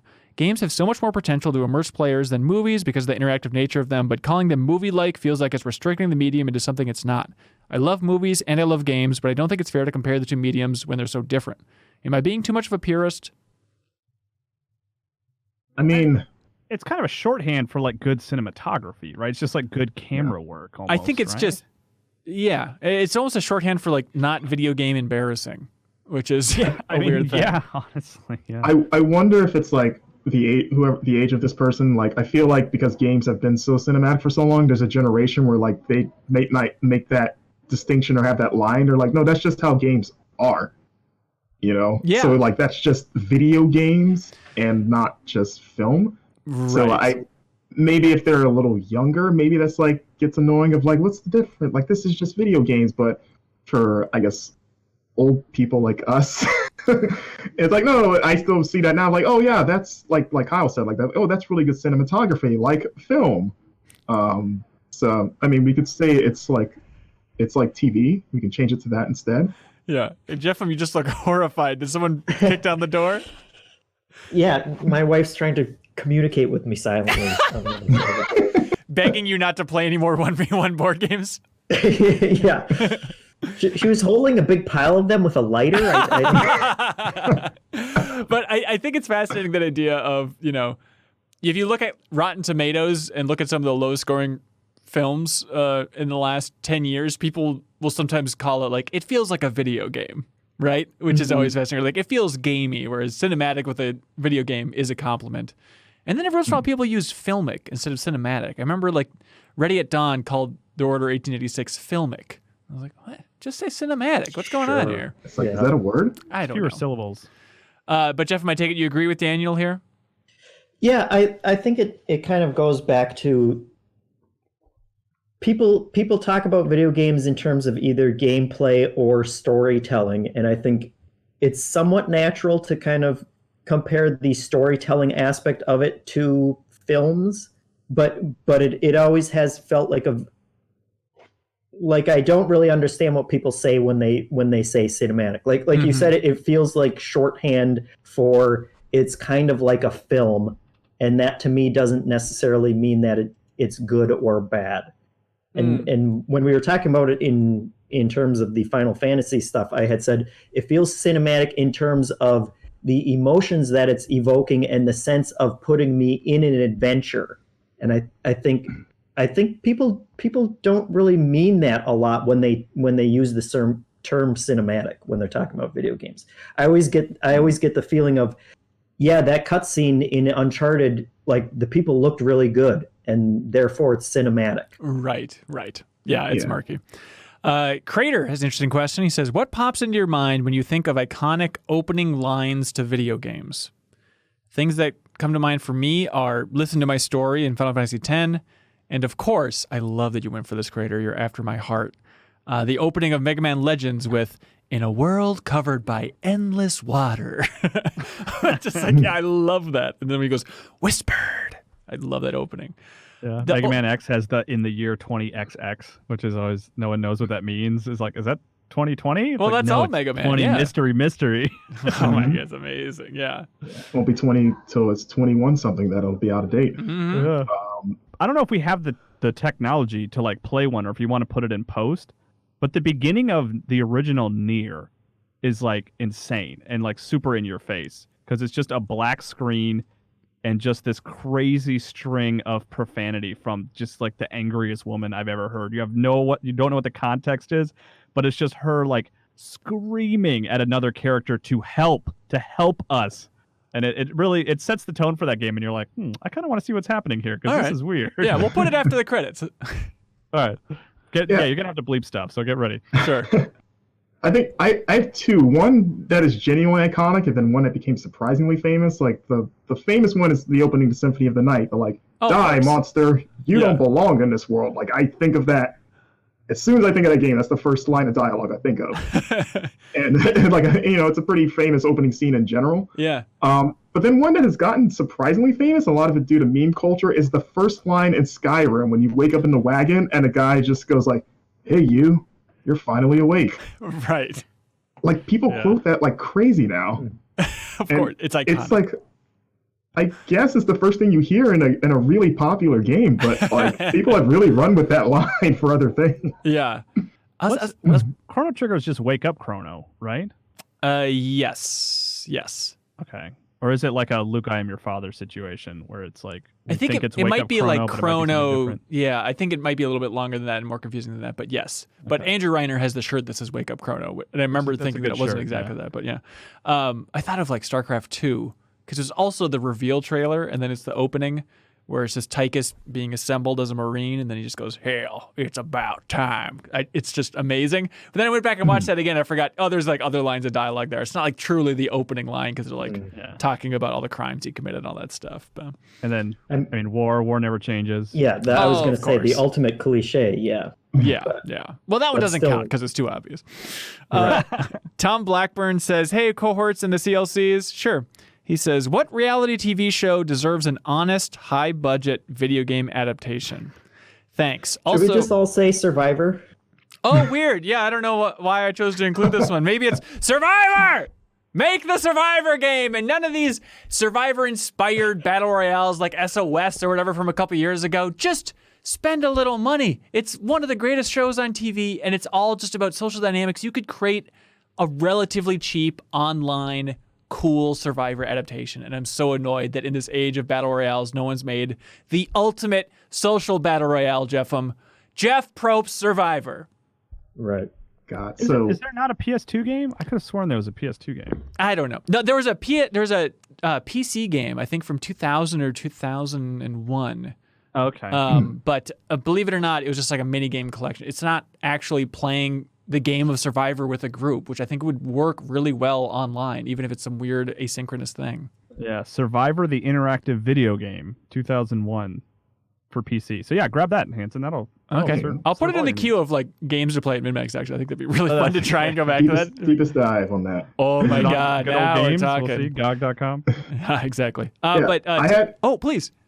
Oh, sorry. I had a I don't watch a lot of reality TV, but I did watch, again, being a wrestling fan. I used to watch Total Divas, like the first season of it. Yeah. And I would want so in that show, it's revealed that John Cena has like almost crippling OCD. Like he's really particular about his house, and that was like a source of conflict with him and Nikki Bella because she would move things around. He'd be like, no, like don't mess up the counter and stuff. And like he would have Daniel Bryan and Brie Bella over for dinner, and they had to wear suits to dinner and like dress up, and they were like, what? So I want a game that hones in specifically on that element of the show where like John Cena is like a Mr. X style enemy where he's constantly patrolling his giant house. Yeah. And you have to try to you've been invited for dinner, you get to the house, you realize this guy's insane, and you're trying to sneak out of the house without messing up anything. Like it's just this clean house, and you don't want to get dirt on anything, you don't want to knock anything over, and you just hear him stomping around his mansion because it's really big. So it's a good house to use for a game. And then if he sees you, because you're not wearing a suit, you're just wearing your normal clothes, like he's waiting for you to come to dinner, and if he sees you without your suit, he sends you back to your room to change, and that's like game over. And you're just trying to get out of his house. I love it. And how about instead of like hearing the footsteps, Mr. X style, you can just hear his theme song, just like getting quieter or louder. How does it go again, Marcus? It's him saying, if you want some, come get some constantly. And hustle, loyalty, respect. There's got to be a Hello Neighbor mod, right? Because this is like, that's what Hello Neighbor is. Like you're sneaking around the house and, you know. What's the, I know wrestling is a rabbit hole, and I don't want to get too far down it, but it's fascinating. What's like the weirdest storyline in John Cena's history? Like, what's the weirdest thing he's ever done? And I know he's like the squeaky clean wrestler, relatively, right? Yeah, okay, kind of. But he's probably honestly, done some good it stuff. might be this year. So his WrestleMania match this year, he fought a guy named Bray Wyatt, who is basically he's like a cross right now between like a demented Mr. Rogers and then an actual demon guy. Like he has like split personalities, and he has like this Pee Wee Herman style thing called the Firefly Funhouse, where it's just a bunch of puppets, but it's really demented.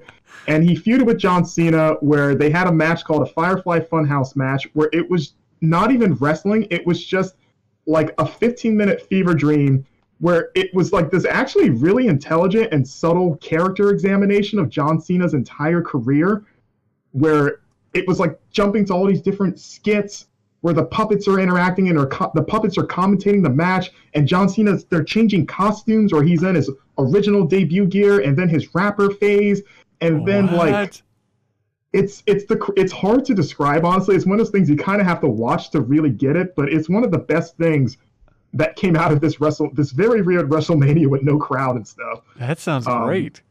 Yeah, it's cool, especially that he kind of like that he went along with it. Like he was a really good sport, because a lot of it's really just making fun of him. Weird. Tom Blackburn also says, P.S. if you have Amazon Prime, you have Twitch Prime. Don't give it to that lunatic Greg Miller. Give it to MinnMax now that we're a Twitch affiliate. So thank you for your plug, Tom. I mean, Greg is barely a lunatic, but sure, if you'd like to support us on Twitch, we'd appreciate it. Super Dax says, hey there, MinnMax. What is the cringiest thing someone has walked in and saw you do in a game? Anything from an embarrassing rage moment or something inappropriate on screen? Yeah, I was trying to figure out what shape Honeybee Girl was drawing with her ass recently. In Final Fantasy VII? Yeah. And you were doing that? That was fun. What? So you're just squinting at the screen? You had your magnifying glass on? I was up against it, yeah. Perfect. Super Dak says, hey there, MinnMax. What is the... Oh, never mind. That was him. Nick L., I'm sorry, says, hello, cohorts. I've got a game for you. Can you guess the games based off the name of a quest or side quest in it? I've given the game as well as a description of the quest afterwards. All right. The quest or side quest is called Drive Through. Is that a Grand Theft Auto? Could you be more specific? 4. Oh, it's San Andreas. Yes, there we go. Way to go. It is a San Andreas mission. Yeah, the ultimate drive-through It's an early game. one. Yeah, it's got to be San Andreas. Okay, this mission is called National Archives. Control out. Ooh. Okay. Interesting. Control, no. Marcus, That's you're it. going Fallout 3. Incorrect, but you're closer than you think. But not in the Modern way you think. Warfare? Wait, what was it, Marcus? I was like Fallout 4. No, Ah, not Modern Warfare. National Archives. New Vegas? Nope. Think about National Archives. Where is that? The Division 2. There we go. Way to go, Marcus. Way to go. The Priceless Maracas. Breath of the Wild? There we go. Way to go, super Oh. fan. Love it, Kyle. Thank you, Nick L, Proving for your my game. value. It's not Samba de Amigo. Those are quite pricey maracas, actually. Stephen Toth says, Animal Crossing is pulling huge sales numbers and is having a big moment in pop culture. Do you think Nintendo will pivot it to being a top-tier franchise? I'm talking clothes, movies, more spin-off games. What do you think is the future of Animal Crossing now that it's a runaway success? I always considered it already a top tier franchise. Like maybe not quite Mario or Zelda, but I always pictured it already being out. Like they've all been popular, and it's always been a pretty big fandom around it. Like even before the pandemic, people were super pumped for this one. Yeah, I mean, but this one is kind of undeniably at a whole different level. I mean, Oh, Lauren yeah, Lapkus absolutely. and Paul F. Tompkins are tweeting about Animal Crossing. Yeah, like I bought it day one, and this is my first Animal Crossing game. what do you think of it? Oh, I love it. I was always going to buy it pre-pandemic. I thought this would be a good one to finally try the series. I've always been curious, and I didn't think I would like it because I'm not really big into kind of making your own fun, purposeless games. So the Nook Mile stuff helps, but yeah, I've fallen in love with it. I play it pretty much all the time. So Nice. But I mean, Nintendo's whole thing right now is more crossovers, just with their licenses and stuff like that. Like they've been pretty outspoken that like you're gonna see Mario and car commercials and stuff like that, which they've made good on. So I think we are gonna see like clothes, like Animal Crossing clothes and stuff like that. Like there'll be some major crossovers. It's like the Uniqlo stuff, that I think they've been doing for a while. But I could see it, despite having the success. I think they'll just stay the course. Like they don't. Yeah, I was gonna say it's Nintendo. It's Nintendo. Like they have smash hits. Like Breath of the Wild was the biggest thing ever, and I don't know what a game would have to do for Nintendo to say, oh, okay, well now we have to change everything that we've been doing. Right. Like when they have another idea for it, they'll make another game, and it may be a completely different weird thing. And I don't think that they would let the success drive them away from that. I don't think they're like, oh, what's this? Animal Crossing is popular? Hello, Hollywood. How about a dog named Isabel? Hello. Don't hang up. Grizzled Gaming writes in and says, hey, been in the cohorts. What's your favorite PG-13 insult? In terms of the podcast, what's your favorite insult that you wouldn't have to censor? Personally, I've always enjoyed a good ass clown. It's pretty good. Wow. Hang on, Marcus seemed horrified. Ass Clown was actually one of mine. Was it really? It's honestly a wrestling insult. I mean, it probably existed beforehand, but it got popularized by a wrestler. Which wrestler? Chris Jericho. Oh, really? Is he good or cool or something? Oh, he's amazing. He's one of the best ever. Really? It's over 80. He's got a great podcast too. I saw him in Jane Silent Bob Reboot where he played a Klan member. I have not seen that, but I'd like to now. Okay. Okay. The PG-13 insult thing, I think of like the words, the insults that I throw at my nephews, so it's probably PG instead of PG-13, because 13 is a little edgy for MinnMax overall, but there's two I really like. In the last couple years, I really enjoy calling people a coward. I find that very funny as an insult. And then the other one, which is good all around, is calling somebody a weasel. Weasel and coward, secret ringers, but that's more the PG camp. I understand. Yeah, I was gonna say bird, but you still have to censor that. Yeah, that's true. In terms of PG-13, if we're going by straight PG-13, I think that that qualifies still, Yeah. right? Hey, no doubt about it. Kyle, is your daughter saying terrible words? No, and in fact, just because of her personality, sometimes she will come to me and be like, "Dad, I said a bad word to myself in my room," and I'll be like, "You're not in trouble."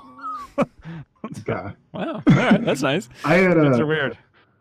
I had a friend in high school who would say this this is more of like a statement, but he would say it anytime somebody said a joke that was not funny, and it's still the most venomous shutdown for a bad joke. But he would always just very deadpan, just look at someone and be like, "Yeah, that was about as funny as cancer." Oh, Jesus. And then you're just like, "Holy crap!" But it was so every time the person was like, "Oh wow, I suck again." I think that dude sucks, actually. Maybe you should constantly be saying that. He was like the Cartman of the group, we'll say. Okay, so he sucked. I got it. Tyler Carver says, I've been mulling over the idea with my wife about starting a podcast with my son. What do you think about that as a concept? I mainly want to do it as an exercise for him to change the way he views things around him to be more in-depth instead of just absorbing. Is the idea of listening to a father having a conversation with his son about movies, books, etc. a worthwhile thing? Or is the idea of hearing an 8-year-old's voice like nails on a chalkboard? Don't worry about that and do it. That sounds like a great idea. Yes, Tyler, you're looking at this from completely the wrong perspective. You should be looking at it as if it's going to be fun to record and then assume 0 people will listen to it.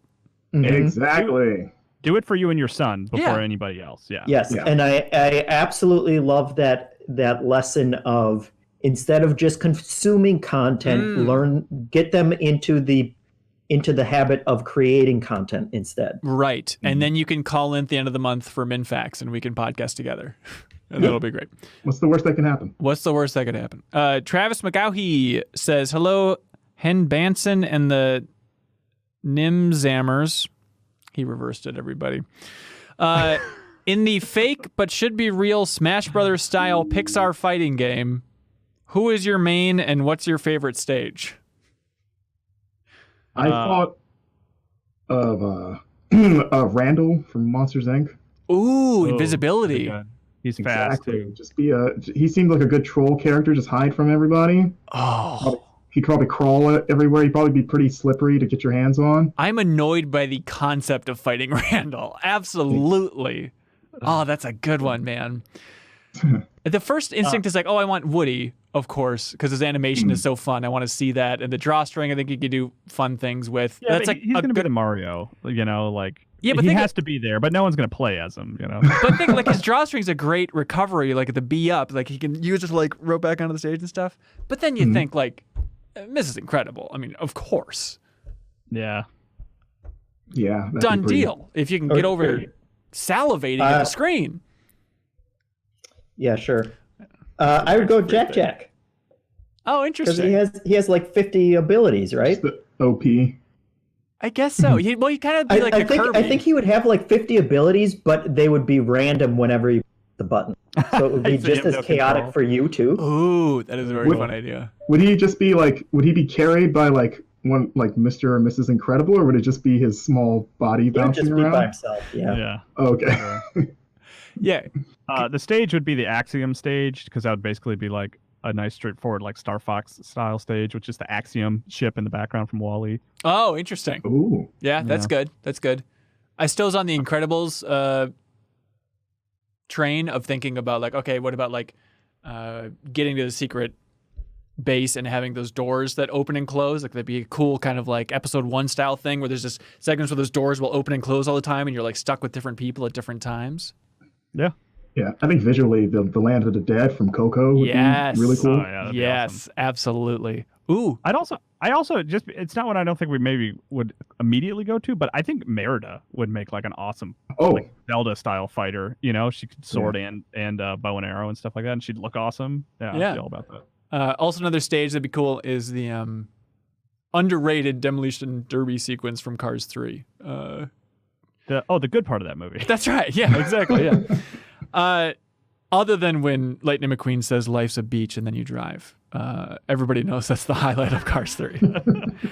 Phil S. says, hey, y'alls, I just read that Trolls World Tour has made more money being released digitally 3 weeks ago than the first Trolls movie did in its first 5 months in theaters. I know it's not a game question necessarily, but it is Kyle's favorite film of all time.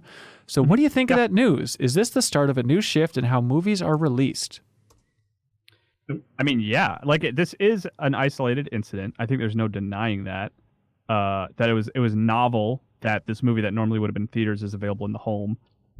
And then also, of course, the pandemic. Like, there's all these factors that make, like, I don't see all movies like hitting that kind of success, but like it's already changing things. AMC is like boycotting Universal, like, for suggesting that they might do this. So they say, I mean, I'm sure they'll fold, but they say right now, which is wild publicly, that we're not going to run Universal films in the theaters because you had the audacity to try and release your films in a way that's more what all these convenient for people. notifications I get on the AMC app have been about? I usually just ignore them. It's like, F Universal.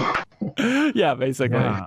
Okay. I mean, like, I loved that Trolls. Like, we were excited for Trolls, and we watched it at home, and it was great. You know, like, there's still a lot of movies I'd want to see in theaters, but I mean, there's a lot that I'm perfectly happy with watching at home at that $20 rental. Like, that's fine. I think that's pretty reasonable. You know.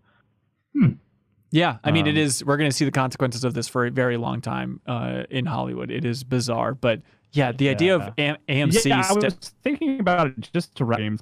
My wife and I were kind of scoffing at it. We're like, man, I can't believe AMC is doing this, and I was like, well, you know, it seems outlandish, but like, you think back to when games were going digital, and like you look at where GameStop is today, it's like maybe they should have put their foot down in such an extreme way in the past, and that today would be different. You know, I don't know, but like things are changing. I mean, that's the analogy. It's a fascinating idea of, what if a company just got out in front of it and tried to be a real stickler out of the gate, you know? Because it feels extreme, but it's like, what are they going to do? Changing. Yeah, and they, of course. Like, you know, yeah. And also, Trolls is fun. That's an important note. That sounds great, man. Jay wrote in and he says, I played through Hollow Knight recently and found myself struggling against one of its more challenging bosses. After 4 hours of trying, I finally succeeded.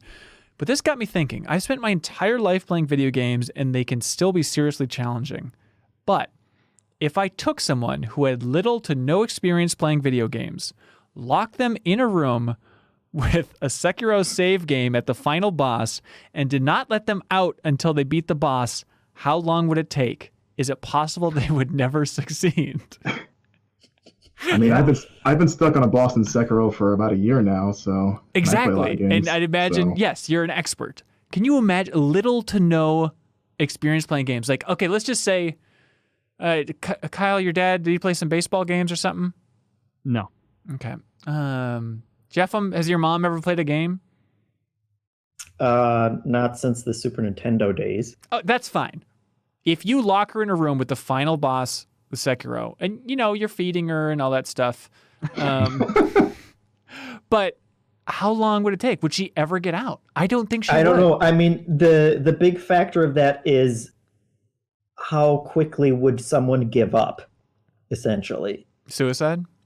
Yes. No, like, I'm just gonna live in this room now. yeah. Of literally of getting to that point where they say, no, I can't do this.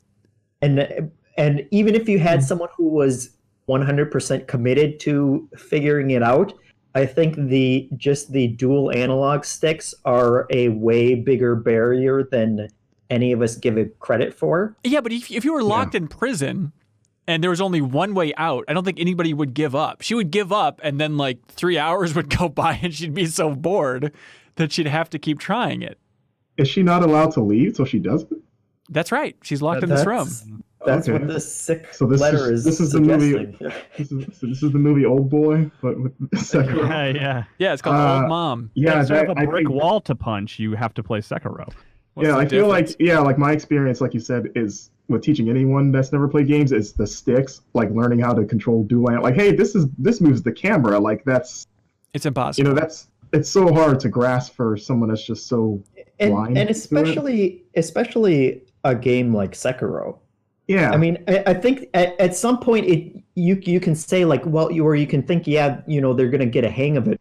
But at some point it's like saying, okay, I'm going to put you in a room and the walls are 12 feet high and you can jump out of it. At some point you're just going to stop and say, I'm never getting this. Like, this is impossible. It's not. One is physically possible and one no human being on Earth has ever done.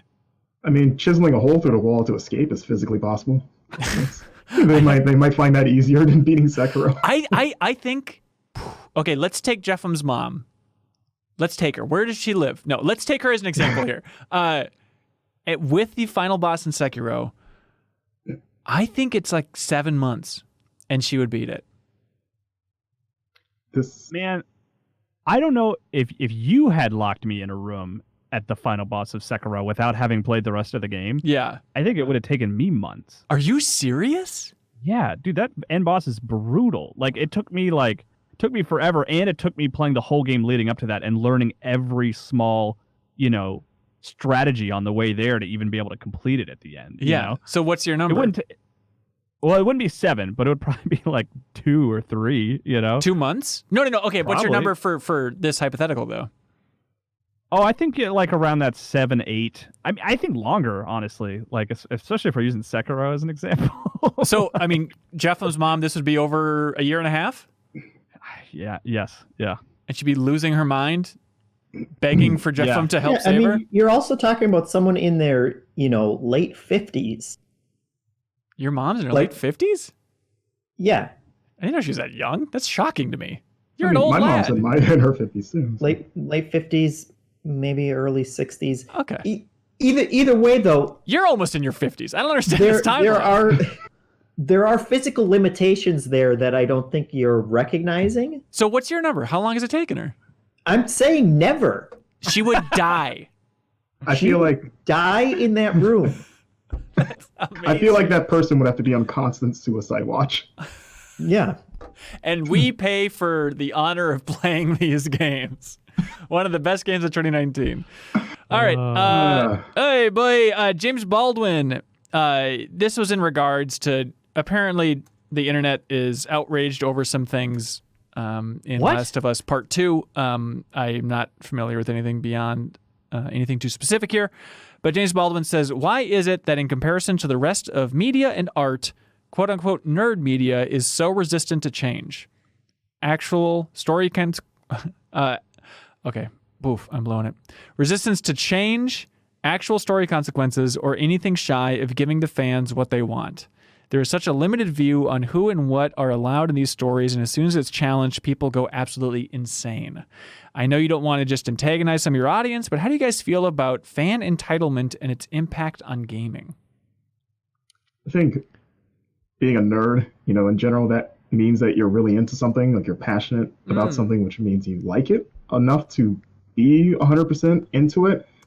So, like being casual about something, you probably care less either way of if something happens to it. You might have some interest, but I think being 100% dedicated to something and someone going like, hey, we're going to move some stuff around in a big way in here, like your first reaction is probably going to be at the very least like hesitation, if not just outright anger of like, oh, whoa, like I'm fine with this as it is. Like, this is the best thing ever. Don't put that over there, please. I think also the thing with video games in particular is it's like a much more, honestly, like passionate relationship. Like a movie is a passive viewing. It takes 2 to 3 hours. Video games are something even the shortest games, you're investing 2 to 3 times as much as you would any movie into. And like you are in control. So like it makes you closer to that experience to me than like watching a movie or like a TV show. That's interesting. It is. So because in the micro you're in control, you also assume you have more control in the macro with the industry. I think so. That's a weird idea. But I'm guessing this question is also branching out to kind of movies and stuff like that as well. I guess so. When he says nerd culture, media, I'm thinking also like Marvel movies and Star Wars movies and all those kind of things. Yes, I guess so. In addition to what Marcus was saying about kind of being super passionate about something, I think people pour their identities into it, and also the another role in the nerd identity is you're spending a lot of time online, and I think online discourse is handicapped right from the beginning in terms of the interactions that you're having with people. You're not doing them face to face, and everything just starts at a more caustic level and a more defensive level. Yeah. And so when people start changing, or people don't like who's involved with a project or those kind of things, when it starts getting towards your identity and these topics that you're passionate about, I think you're more likely to go straight to argument mode about them. Yeah. And not the MinnMax audience, but how much of it is also, I think nerd media is a majority young men, and that's a tricky quadrant of society at times. It's a factor, undoubtedly. Yeah. It's a tough age. It's a passionate age. Oh my God, what is that? The hounds are coming. What is that? Oh, somebody came in the house. Don't worry about it. I was yelling. Oh my God. Wait, are they upset about the way this podcast is going? Yeah, they have something to say about some nerds in the same thing. All right, that's right. What do you guys like for question of the week? I like what's the word? I've already forgotten. Guilty pleasure. I think was an interesting question. Yeah, I like that. I like the Pixar Smash question. Oh, yeah, that was fun. Game you would only play once. I'm kind of leaning Pixar Smash now, I think. I like the Sekiro locked in a room, but maybe I'm dark. Jeff, which way are you leaning? I think you just like locking people in rooms. Shut up. I feel like I've been locked in the studio for a while. I mean, I am the smallest of all of us. That is true. He is in the closet. I like the Pixar one. Okay, let's give it to Travis McGaughy. Congratulations. You just won a code for Into the Breach on Steam, thanks to Rob Hudak on Discord. So be sure to thank him over there. All right. I think it's time for something we call Get a Load of This. Marcus, do you have something prepared for Get a Load of This? And would you be so bold as to go first? Yeah, get a load of this. Woo! He did it right. Thank you. So Gary Whitta, games writer, also co-writer of Rogue One, has started a talk show in Animal Crossing. What? He started a legit late night talk show in his Animal Crossing town called Animal Talking. All right, Gary Whitta. Good name. Good name. There are 2 episodes out. There was a pilot and I guess the first official episode, and it's literally he decorated the basement of his home to look like a late night talk show set, and it looks amazing.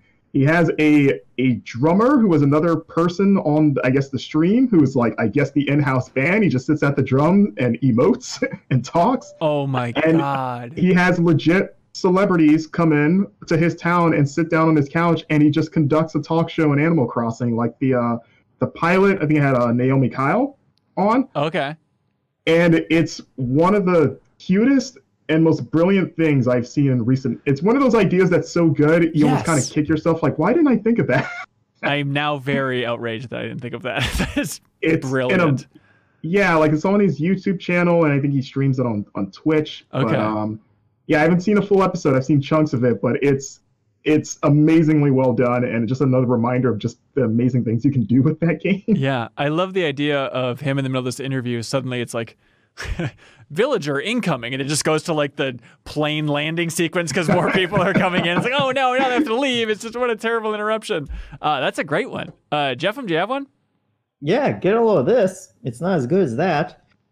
It turns out if you Google dogs at this point, like dog breeds, Google just has virtual dogs that show up in the results. What are you talking about? So wait, you Google like Chihuahua or you Google dog? Yeah, if you Google Labrador, a 3D Labrador shows up. That's like that you can click on. This must just be a mobile thing with Android, because this is not coming up for me. Is it? Not on the browser. I have an Android. I'm checking. Yeah, we got any dog. I'm not hallucinating, am I? Are you just looking at a dog? Oh, wait, no, I'm in. So I Googled Labrador on my iPhone. There it is. Oh my God. It's there like it's in the room. And if you click on them, yep, I got it they'll too. show up and they start barking and you can zoom in on them.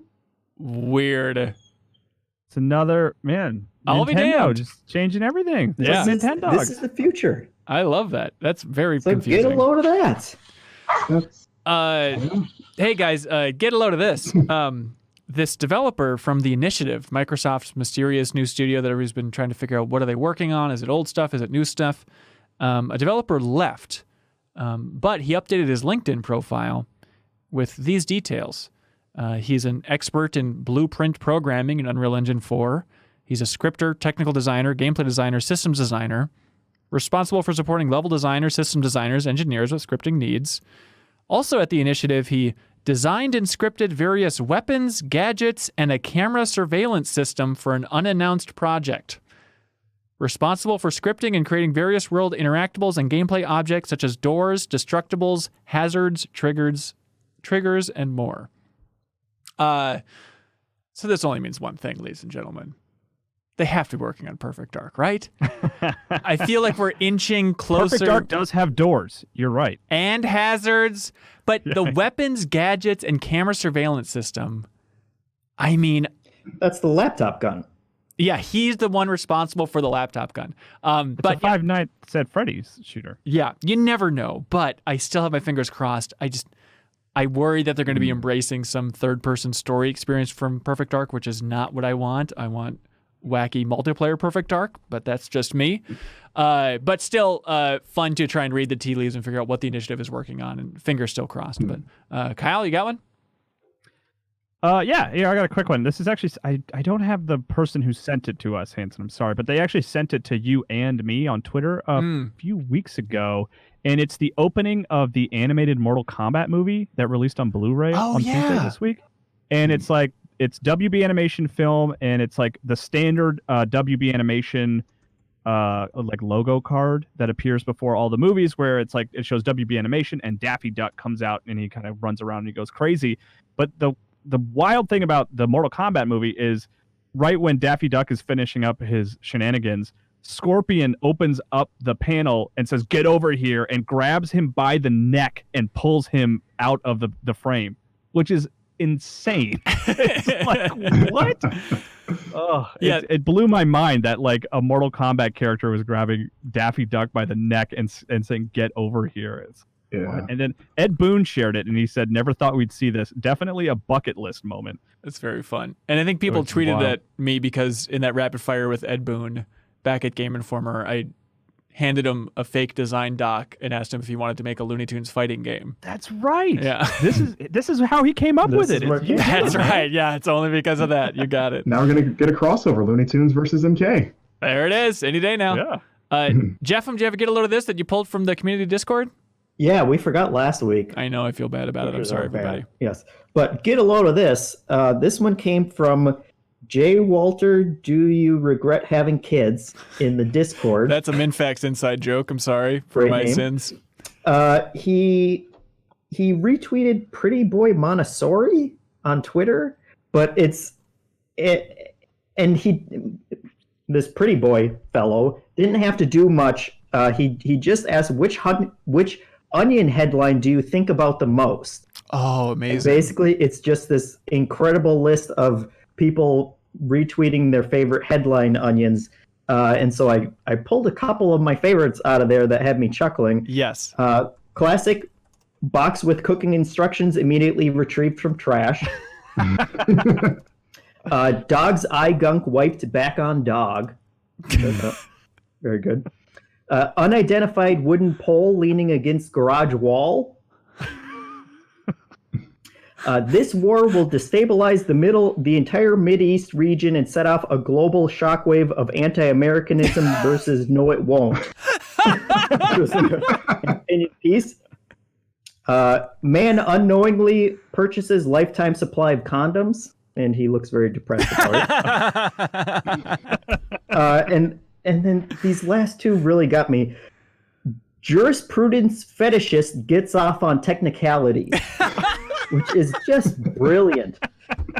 And then a very close cousin of that one, standard deviation not enough for perverted statistician. Wow. Man. And there were a ton of other ones there. Yeah, I mean, I think we all feel this way, but like, it makes me mad. Like, I get angry when I see an Onion headline that how funny it is, and clickhole and stuff, which is like, it's upsetting how consistently funny that website is. It's insane. I remember one time at Game Informer, I was complaining to Jeff Cork about the men's bathroom. And then he just sent me a link to an Onion article where the headline just says, "Bathroom smells like shit." And then still my favorite Onion article. Oh, it's so stupid. But it's from 2016, like around when Harrison Ford broke his leg, you know, and on Force Awakens. And the article is just like part of this series. And so the article is headlined, "Lucky to be alive, Harrison Ford got chased by a love-struck Loch Ness monster after green paint spilled on him." It's just this Lucky to be alive series where it just describes Harrison Ford in absurd situations. It's always like some Looney Tunes stuff. By the way, you'd have to go track it down. It's a pretty old episode. I want to say like mid 2000s or something, but there's a This American Life episode where they kind of are in the Onion's offices. Yeah. And they sit in on a pitch meeting. That's really fascinating and interesting. Oh, that sounds great. I want to find that for sure. Hey, Marcus, thank you for joining us, sir. Great job. Thank you. Thank you for having me, guys. The floor is yours. What would you like to plug? Well, like you mentioned before, my YouTube channel, it's Marcus Makes Media. I'm getting towards the end of my 30 Days of Backlog series. After that, who knows? I got some stuff planned. It'll be a surprise. It's a surprise to me, too. Like I said, if you want to do this stuff, you don't really need to know what you're doing. Just make it happen. Absolutely. Also, my Twitch channel is Marcus Streams Games, usually stream Tuesday, Thursday nights. And, of course, personal website, marcuswritesabouutgames.wordpress.com. And on Twitter, at Marcus Stewart 7. It's the number 7. So nice. And you do a lot of freelance writing still? Yeah, writing reviews and stuff primarily for Screen Rant. I've done some stuff for Fanbyte earlier this year, and basically anyone that'll take me. So yeah, always looking for work. A little hand out there when it needs reviews and stuff. I'm there. Awesome. So yeah, I get around. Nice. Well, definitely stay in touch. We appreciate you coming on, man. And thank you to all of MinnMax's $50 supporters. That's I Am 8-Bit, Easygoing Gaming, Jawar Hello, Seth Walker, The Smack, Mark Seliga, Jesse Vitelli, Mirko, Arico, Torreno, Zachary Pliggy, Ludwig Roque, James Smith, Steve Bamdad, David Lelucci, Rob Hudak, Yarrow, Michael Jacques, and Cameron Wardlaw. Thank you for helping support MinnMax and keeping this whole indie trainer rolling. If you'd like your name to be read in the future and also a custom thank you video and a bunch of other benefits, please check out patreon.com/MinnMax 2 N's. Okay, that's it. Thanks so much, everybody. Be good. Have fun. Let's go. Bye.